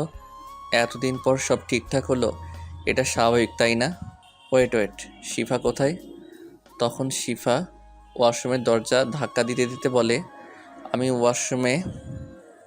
ভাবি, তোমার দেবর আটকে রাখছে। মেজো ভাবি গিয়ে দরজা খুলে শিফাকে বের করে আনলো। তুই ওকে ওয়াশরুমে আটকে রেখেছিলিস কেন? আপনার না আসলে আজও ওয়াশরুমেই ঘুমাতো। তুই কি ভালো হবি না? বউকে পেয়ে রোম্যান্স করবি তা না করে সব উল্টাপাল্টা কাজ করছিস। আরে ভাবি, শুধু শুধু আজাইরা কথা বলিয়েন না। এসেছিলেন তো জ্বালাতন করতে, কিন্তু এসে দেখেন উল্টা আমি জ্বালাতন করছি। যাই হোক, আমি ঘুমাবো, আপনারা রুমে যান। আর হ্যাঁ, ওকেও নিয়ে যান, আমাকে যেন না জ্বালায়। তোমার লজ্জা করে না বউ থাকতে একা একা ঘুমাতে? শিফার কথা শুনে ভাবিরা হেসে দিল। তোরা থাক, আমরা আসছি। আর হ্যাঁ লিমন, তোর বউ তুই সামলা। তারপর তারা দুজনে চলে গেল। শিফা গিয়ে রুমের দরজা আটকালো। আমি বিছানার মাঝখানে শুয়ে পড়লাম। দেখেও বিছানায় কোথায় শুতে পারে। শিফা এসে দেখে আমি মাঝখানে শুয়ে আছি, পাশে ওর জন্য জায়গা নেই। বাহ, তুমি তো খুব রোমান্টিক বলে আমার উপর শুয়ে আমাকে জড়িয়ে ধরলো। আমি উঠে ঠাস করে লাগিয়ে দিলাম গালে। এতক্ষণ ভালোভাবে বলছি, কথা কানে যায় না তাই না? শিফা আমার রাগ দেখে ভয় পেয়ে গেছে। থাপ্পড়টাও জোরে মেরেছিলাম, তাই গালে হাত দিয়ে আছে। এখন এত ভালোবাসা উতলে পড়ছে কেন? যখন একটা ফ্রেন্ডের জন্য আমাকে ইগনোর করছিলি তখনই ভালোবাসা কই ছিল? যখন একটা ফ্রেন্ডকে মারার জন্য আমাকে থাপ্পড় দিয়ে তোর সামনে যেতে মানা করছিলি তখন ভালোবাসা কই ছিল? দিনের পর দিন ইগনোর করেছিস, তিলে তিলে শেষ করে দিছিলি আমায়। তুই কি মনে করেছিস আমি এগুলো এত সহজে ভুলে যাব? কখনো না। আমার ভালোবাসা পায়ের তলে রেখে আমাকে কষ্ট দিয়ে ফ্রেন্ডের সাথে সময় কাটাতি, সব কিছুই আমার মনে দাগ কেটে আছে। তোর জন্য আমার বাবা মার থেকে দূরে থাকতে হয়েছে, আমার পরিবারের চোখের পানি দেখতে হয়েছে আমায়। আর আমি তো তোকে ভালোবাসতেও চাইছিলাম না, জোর করে ভালোবাসা আদায় করলি। যখন তোকে সত্যি ভালোবেসে ফেলেছিলাম তখন থেকে আমাকে তিলে তিলে শেষ করে দিলি। তোর কি মনে হয় এর ক্ষমা আদৌ আছে? থাকলেও মনে হয় না আমি ক্ষমা করতে পারবো। এর থেকে ভালো হবে তুই অন্য কাউকে নিয়ে সুখে সংসার কর। আমার কাছ থেকে তুই শান্তি পাবি না। তোকে দেখলেই 1 সেকেন্ডের মধ্যে আমার রাগ তীব্র হয়ে যায়। আমি তো তোকে সহ্যই করতে পারবো না। শিফা এতক্ষণ ধরে আমার কথা শুনছিল আর কাঁদছিল। ও কি করবে এই কথাগুলোর জবাব ওর কাছে নেই, তবুও। তুমি আমাকে তোমাকে ছেড়ে যেতে বলো না। হ্যাঁ জানি আমি ভুল করেছি, তুমি এর জন্য নিজ হাতে আমাকে শাস্তি দাও, তবুও ছেড়ে দিও না আমায়। আমার ভালো থাকতে হবে না, আমার তোমার সাথে থাকলেই হবে। তোমার আমাকে দেখলে রাগ উঠে তাই তো? তোমার রাগ উঠলে তোমার যখন মারতে ইচ্ছে করবে মাইরো, তবু আমি তোমার সাথেই সারা জীবন থাকতে চাই। তুই কেন বুঝতে পারছিস না? তুই আমার কাছে ভালো থাকতে পারবি না। তোমার তা নিয়ে চিন্তা করতে হবে না। তুমি বিছানায় ঘুমাও, আমি নিচে শুয়ে ঘুমাচ্ছি। আমি কিছু বলতে চেয়েও থেমে গেলাম। শিফা নিচে বিছানায় করে শুয়ে পড়ল। আমিও বারান্দায় গিয়ে একটা সিগারেট ধরিয়ে খেয়ে এসে বিছানায় শুয়ে ঘুমিয়ে পড়লাম। পরের দিন সকালবেলা ঘুম থেকে উঠে সবার সব কিছু নিয়ে বের হলাম আমার নিজ বাসার উদ্দেশ্যে। কিছুক্ষণের মধ্যে বাস স্ট্যান্ডে পৌঁছে গেলাম। বাসের টিকিট আগে অনলাইনে কেটে রেখেছিলাম, তাই সিট পেতে কোনো সমস্যা হয়নি। বাসে উঠে সবাই সিটে বসে পড়ল। মামা মামি একসাথে, বাবা মা একসাথে, আর 2 ভাবি একসাথে বসলো। আমার শিফার সাথে বসা ছাড়া কোনো উপায় ছিল না। লিমন, শেফাকে জানালার পাশে দিস, না হলে কিন্তু বমি করে তোর অবস্থা শেষ করে দিবে। আমি আর কিছু বললাম না। শিফা জানালার পাশে বসলো, তারপর আমিও পাশের সিটে বসলাম। শিফাকে এতটা চুপচাপ দেখে আমি অবাক হচ্ছি। কালকে রাতের ডোজটা ভালোই কাজে লেগেছে, এখন একটু শান্তিতে থাকতে পারবো। বিকাল 4টার সময় এসে বাস থামলো আমার চিরচেনা শহরে। 3 বছর পর আসলাম, অনেক কিছুই পাল্টে গেছে। যাই হোক, ভাইয়ারা আসলো আমাদের রিসিভ করতে গাড়ি নিয়ে। সবাই মিলে বাসায় চলে আসলাম। সত্যি এখন খুব ভালো লাগছে। হারামিগুলোকে জানাইনি যে আমি চলে এসেছি। ওদের সরাসরি সামনে গিয়ে সারপ্রাইজ দিব। অনেক দিন পর বাসায় আসলাম, কেমন যেন লাগছে। অনেক জার্নি করার জন্য ক্লান্ত, তাই ফ্রেশ হয়ে হালকা বিশ্রাম নিয়ে বের হতে হবে। হারামিগুলোর সাথে অনেক দিন দেখা হয়নি, তাই ব্যাগগুলো নিয়ে আমি আমার রুমে চলে আসলাম। রুমে এসে দেখি রুমটা আগের মতনই আছে। যাই হোক, ব্যাগ রেখে জামা কাপড় বের করে ফ্রেশ হয়ে বের করলাম। তখনই শিফা সামনে আসলো। কিছু বলবি? হ্যাঁ, তোমাকে ফুপি নিচে ডাকছে। আমি আর কিছু না বলে নিচে চলে গেলাম। শিফাও নিশ্চুপ আমার পিছু পিছু আসলো। লিমন এসে পড়েছিস? বস, আগে খাবারটা খেয়ে নেই।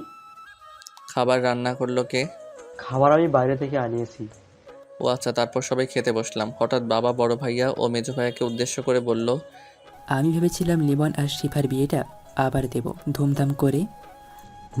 ভালো হবে, অনেক দিন আনন্দ হয় না। বলছিলাম কি, এখন অনুষ্ঠান না করলে হয় না? সবাই একটু রিল্যাক্স থাকি।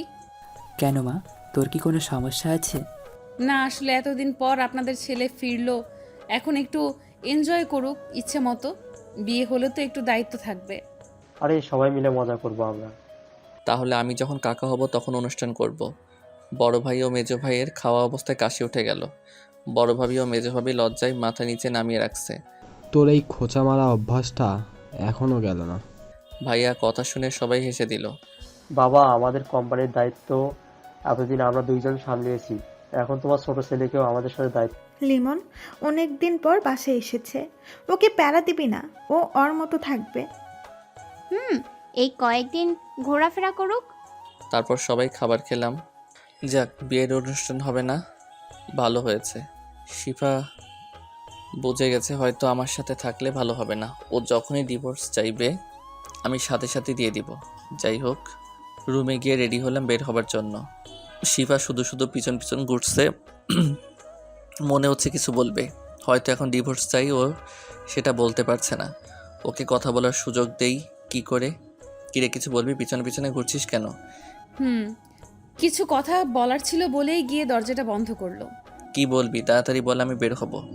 তুমি তো সবাইকে ক্ষমা করে দিলে, আমাকে কেন কষ্ট দিচ্ছ? দেখ শিফা, আমি তোকে কষ্ট দিতে চাইছি না, তোকে আমার সহ্য হয় না। এর থেকে ভালো হবে তুই আমাকে ডিভোর্স দিয়ে অন্য কাউকে বিয়ে করে নে। কি বলছো এসব? আমি কেন তোমাকে ডিভোর্স দিব? আমার জান থাকতে আমি তোমার থেকে দূরে যাব না কখনো। সেই ছোট থেকেই তুমি আমার একমাত্র ভালোবাসা, আর আমি তোমার সাথে সারা জীবন থাকবো। তোর ভালোর জন্য বলছিলাম, এভাবে তুই ভালো থাকবি না। শিফা এবার আমার পায়ের কাছে বসে পড়ল। আরে আরে, কি করছিস? আমি তোমার পা ধরে মাফ চাইছি, প্লিজ এমনটা করো না। আমাকে এত কষ্ট কেন দিচ্ছ? একটা ভুলের শাস্তি আর কত দিবে? আচ্ছা, যা কষ্ট দাও সমস্যা নেই, কিন্তু কখনো আমাকে ছেড়ে দিও না। যতদিন বাঁচবো আমি তোমার সাথেই থাকতে চাই। আমি কি বলবো বুঝতে পারছি না। ওকে দেখলেই তো আমার রাগ উঠে যায়। আমি রুম থেকে বের হয়ে গেলাম। অনেক দিন পর বন্ধুদের কাছে যাব, তাও না জানিয়ে। জানি ওরা এখন কলেজ মাঠেই আছে, কারণ ওরা বলেছিল প্রত্যেক দিন বিকালে ওখানে আড্ডা দেয়। বাসা থেকে একটা রিক্সা নিয়ে কলেজ মাঠে চলে গেলাম। ভাড়া মিটিয়ে কলেজে প্রবেশ করতেই এক কোণায় ওদের বসে থাকতে দেখলাম।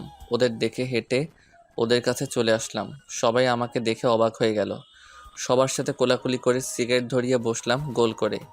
লিমন, হঠাৎ করে এখানে চলে আসলি যে? আর তোর ফোন বন্ধ কেন? জানিস কত টেনশনে ছিলাম আমি। সরি বন্ধু, তোদের সারপ্রাইজ দিতে ফোন অফ রেখেছি। তা না হয় বুঝলাম, কিন্তু এখানে আসার কারণ কি? আসলে তারপর পরিবারের সাথে সব ঝামেলা মেটানোর কথা বললাম। শিফাকে মেনে নেয়নি, তাও বললাম। যাক, ভালোই হয়েছে, এবার প্রতিদিন আড্ডা দিতে পারবো বিকালে। এখন থেকে আড্ডা হবে। ভাই বাসা থেকে বিয়ের জন্য ডাকাডাকি করছে, কিন্তু তোর ওই কাহিনীর জন্য আমাদের বিয়ের করার ইচ্ছা মিটে গেছে। আরে ভাই, তোরা এবার বিয়ে করে নে, সবাই এক হয় না। ওইসব পরে ভাবা চলে, এখন সবাই মিলে ঘুরতে যাই। চল। অনেক পরে নিজের এলাকায় আসলাম। তারপর সবাই মিলে অনেক ঘোরাঘুরি করলাম। বাসায় ফিরতে রাত হয়ে গেল। আম্মু ফোন করেছিল, আগে আমি বলে দিয়েছি আজ ফিরতে দেরি হবে। যাই হোক, বাসায় গিয়ে কলিং বেল বাজানোর সাথে সাথেই দরজা খুলে দিল।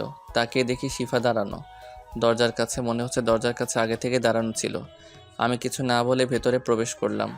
তুমি ফ্রেশ হয়ে আসো, আমি খাবার বেড়ে দিচ্ছি, দুজন একসাথে খাবো। আমি খেয়ে এসেছি, তুই খেয়ে নে, তোর আমার জন্য এত আদিক্ষেতা দেখাতে হবে না বলে রুমের দিকে চলে গেলাম। রুমে গিয়ে ফ্রেশ হয়ে দেখি শিফা নিচে বিছানা রেডি করছে কাঁদতে কাঁদতে। আমি দেখেও না দেখার ভান করে বিছানায় শুয়ে পড়লাম। কিছুক্ষণের মধ্যেই ঘুমের রাজ্যে হারিয়ে গেলাম। এভাবে চলে গেল 2 মাস। শিফাকে সবসময় ইগনোর করে চলতাম আর ও প্রতিদিন রাতে কান্না করত। রাতে দেরি করে আসলে খাবার নিয়ে অপেক্ষা করতো আমার জন্য। শিফার অবস্থা করুণ, চোখের নিচে কালো দাগ পড়ে গেছে, অনেকটা শুকিয়ে গেছে। দেখে মায়া হয়, কিন্তু আগেই কথা মনে পড়লে রাগ বেড়ে যায়। আমি আমাদের কোম্পানিতে জয়েন করেছি, কাজের শেষে প্রতিদিনই আড্ডা দিয়েছি। হঠাৎ করে আম্মু একদিন বিকালবেলা ডাকলো আমায়। আম্মু বলো কি বলবে, আমাকে চুপচাপ বিছানায় বসিয়ে দিল। বাবা, তুই কি শিফাকে মেনে নিস? কেন মা? দেখ বাবা, আমি সব কিছুই বুঝি। মেয়েটাকে আর এভাবে কষ্ট দিস না। ওর অবস্থা দেখেছিস? মনে হয় দিনে 24 ঘন্টার 16 ঘন্টায় কান্না করে। আমি কি করতে পারি মা, আমার ওকে সহ্য হয় না। বাবা, মেয়েটা তোকে অনেক ভালোবাসে, আর কষ্ট দিস না ওকে। তুই আমাদের ছেড়ে যাওয়ার পর মেয়েটা 2 বার আত্মহত্যা করতে গেছিল, কোনো রকমে বেঁচে ফিরছিল, সারাক্ষণ কান্না করতো। তারপর ওকে বুঝিয়ে শুনিয়ে চাকরি করতে বললাম। তারপর ওর নানা বাড়ি ওই কলেজে নিয়োগ চলছিল, ওর নানা বলে দেওয়ায় চাকরিটা হয়ে যায়। সেখানে কিন্তু দেখ, সেখানে গিয়েই খুঁজে পাই তোকে। তোকে খুঁজে কি খুশি হয়েছিল তা তোকে বোঝাতে পারবো না। আমাদের ফোন করে বলেছিল, তখন ওর খুশি কে দেখে। মা এবার আমার হাত ধরে তার মাথায় রাখলো। মা বাবা, তুই আমার মাথা ছুঁয়ে কথা দে, তুই ওকে মেনে নিবি। একটা সুযোগ দিয়ে দেখ ওকে। এরপর যদি কিছু হয় আমি আর কিচ্ছু বলবো না। ভালো তো, ওকে আমিও বাসি, কিন্তু আমার কথা মনে পড়লে কিন্তু আগের কথা মনে পড়লে রাগ উঠে যায়। তুই ওকে একটা সুযোগ দে। আচ্ছা আম্মু, দেখি কি করা যায় বলেই মায়ের রুম থেকে বের হয়ে আসলাম। মায়ের কথা শুনে কিছুই ভালো লাগছিল না। শিফাও তো কষ্ট কম পায়নি, আর আমাকে ভালো না বাসলেও তো এত বছর অপেক্ষা করতো না। কি করবে কিছুই বুঝতে পারছি না। তাড়াতাড়ি রেডি হয়ে বাসার বাইরে বের হলাম। উদ্দেশ্য আড্ডা দিতে যাওয়া, কারণ ওখানে গেলে মনটা ভালো হয়ে যায়।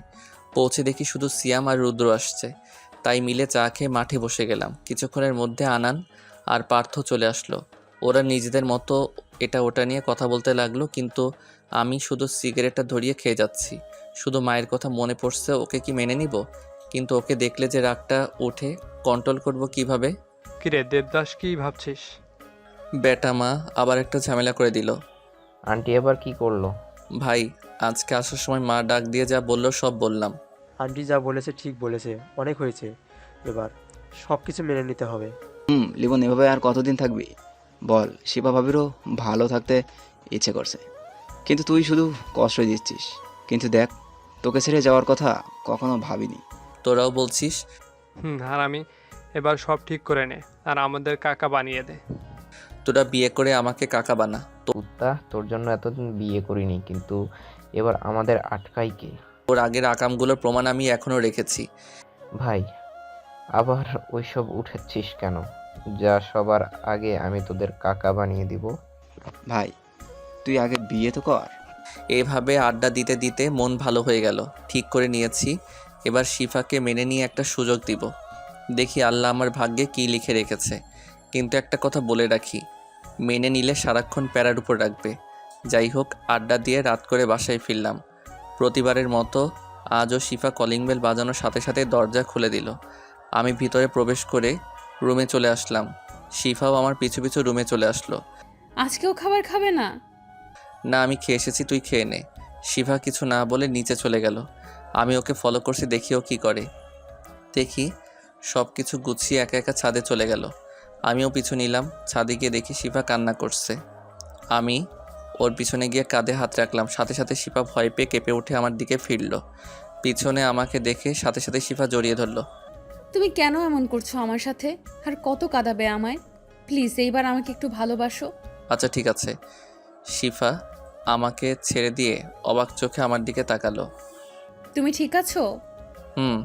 আমি ঠিক আছি। আর আমি ভেবে নিয়েছি আমার বউকে আর কষ্ট পেতে দিব না। শিফা আমার কথা শুনে জড়িয়ে ধরে অনবরত কাঁদতে থাকলো। এইভাবে আমার বউয়ের চোখের পানি আর পড়বে না বলে চোখের পানি মুছে দিলাম।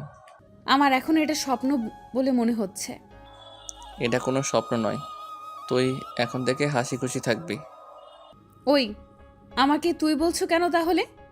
আমি আর তুমি বলতে পারবো না। সেটা সময় হলেই আমি বুঝে নিব। আমাকে মেনে নিয়েছো, এইটাই অনেক বলে আবার আমাকে জড়িয়ে ধরলো। আচ্ছা চল এখন রুমে যাই। হুম, যেতে পারি, আমাকে কোলে করে নিয়ে যেতে হবে। আমি এটা পারবো না। অনেক কষ্ট দিয়েছো আমায়, আজ আমাকে কোলে করে নিচে নামাতেই হবে, না হলে আমি আজ এখানেই থাকবো। তারপর আর কি করার, শিফাকে কোলে তুলে নিলাম। শিফাও আমার গলা জড়িয়ে ধরলো। কোনো মতে শিফাকে নিয়ে নিচে নামলাম। এবার হয়েছে তোর? হুম, আমার সোনা বর। আচ্ছা এবার নিচে বিছানা করে ঘুমিয়ে পড়। আচ্ছা তাহলে চলো বাসর নিচে করি। কিসের বাসর? চুপচাপ নিচে ঘুমা, মেনে নিয়েছি এটাই অনেক, কোনো বাসর হবে না। তুমি বলবে আর আমি তো মেনে নেব, তাই না? অনেক কষ্ট দিয়েছো, আজ সব শোধ করব বলে আমার উপর ঝাঁপিয়ে পড়লো। আর কি দেখছেন? এবার নতুন গল্পের জন্য রেডি হন।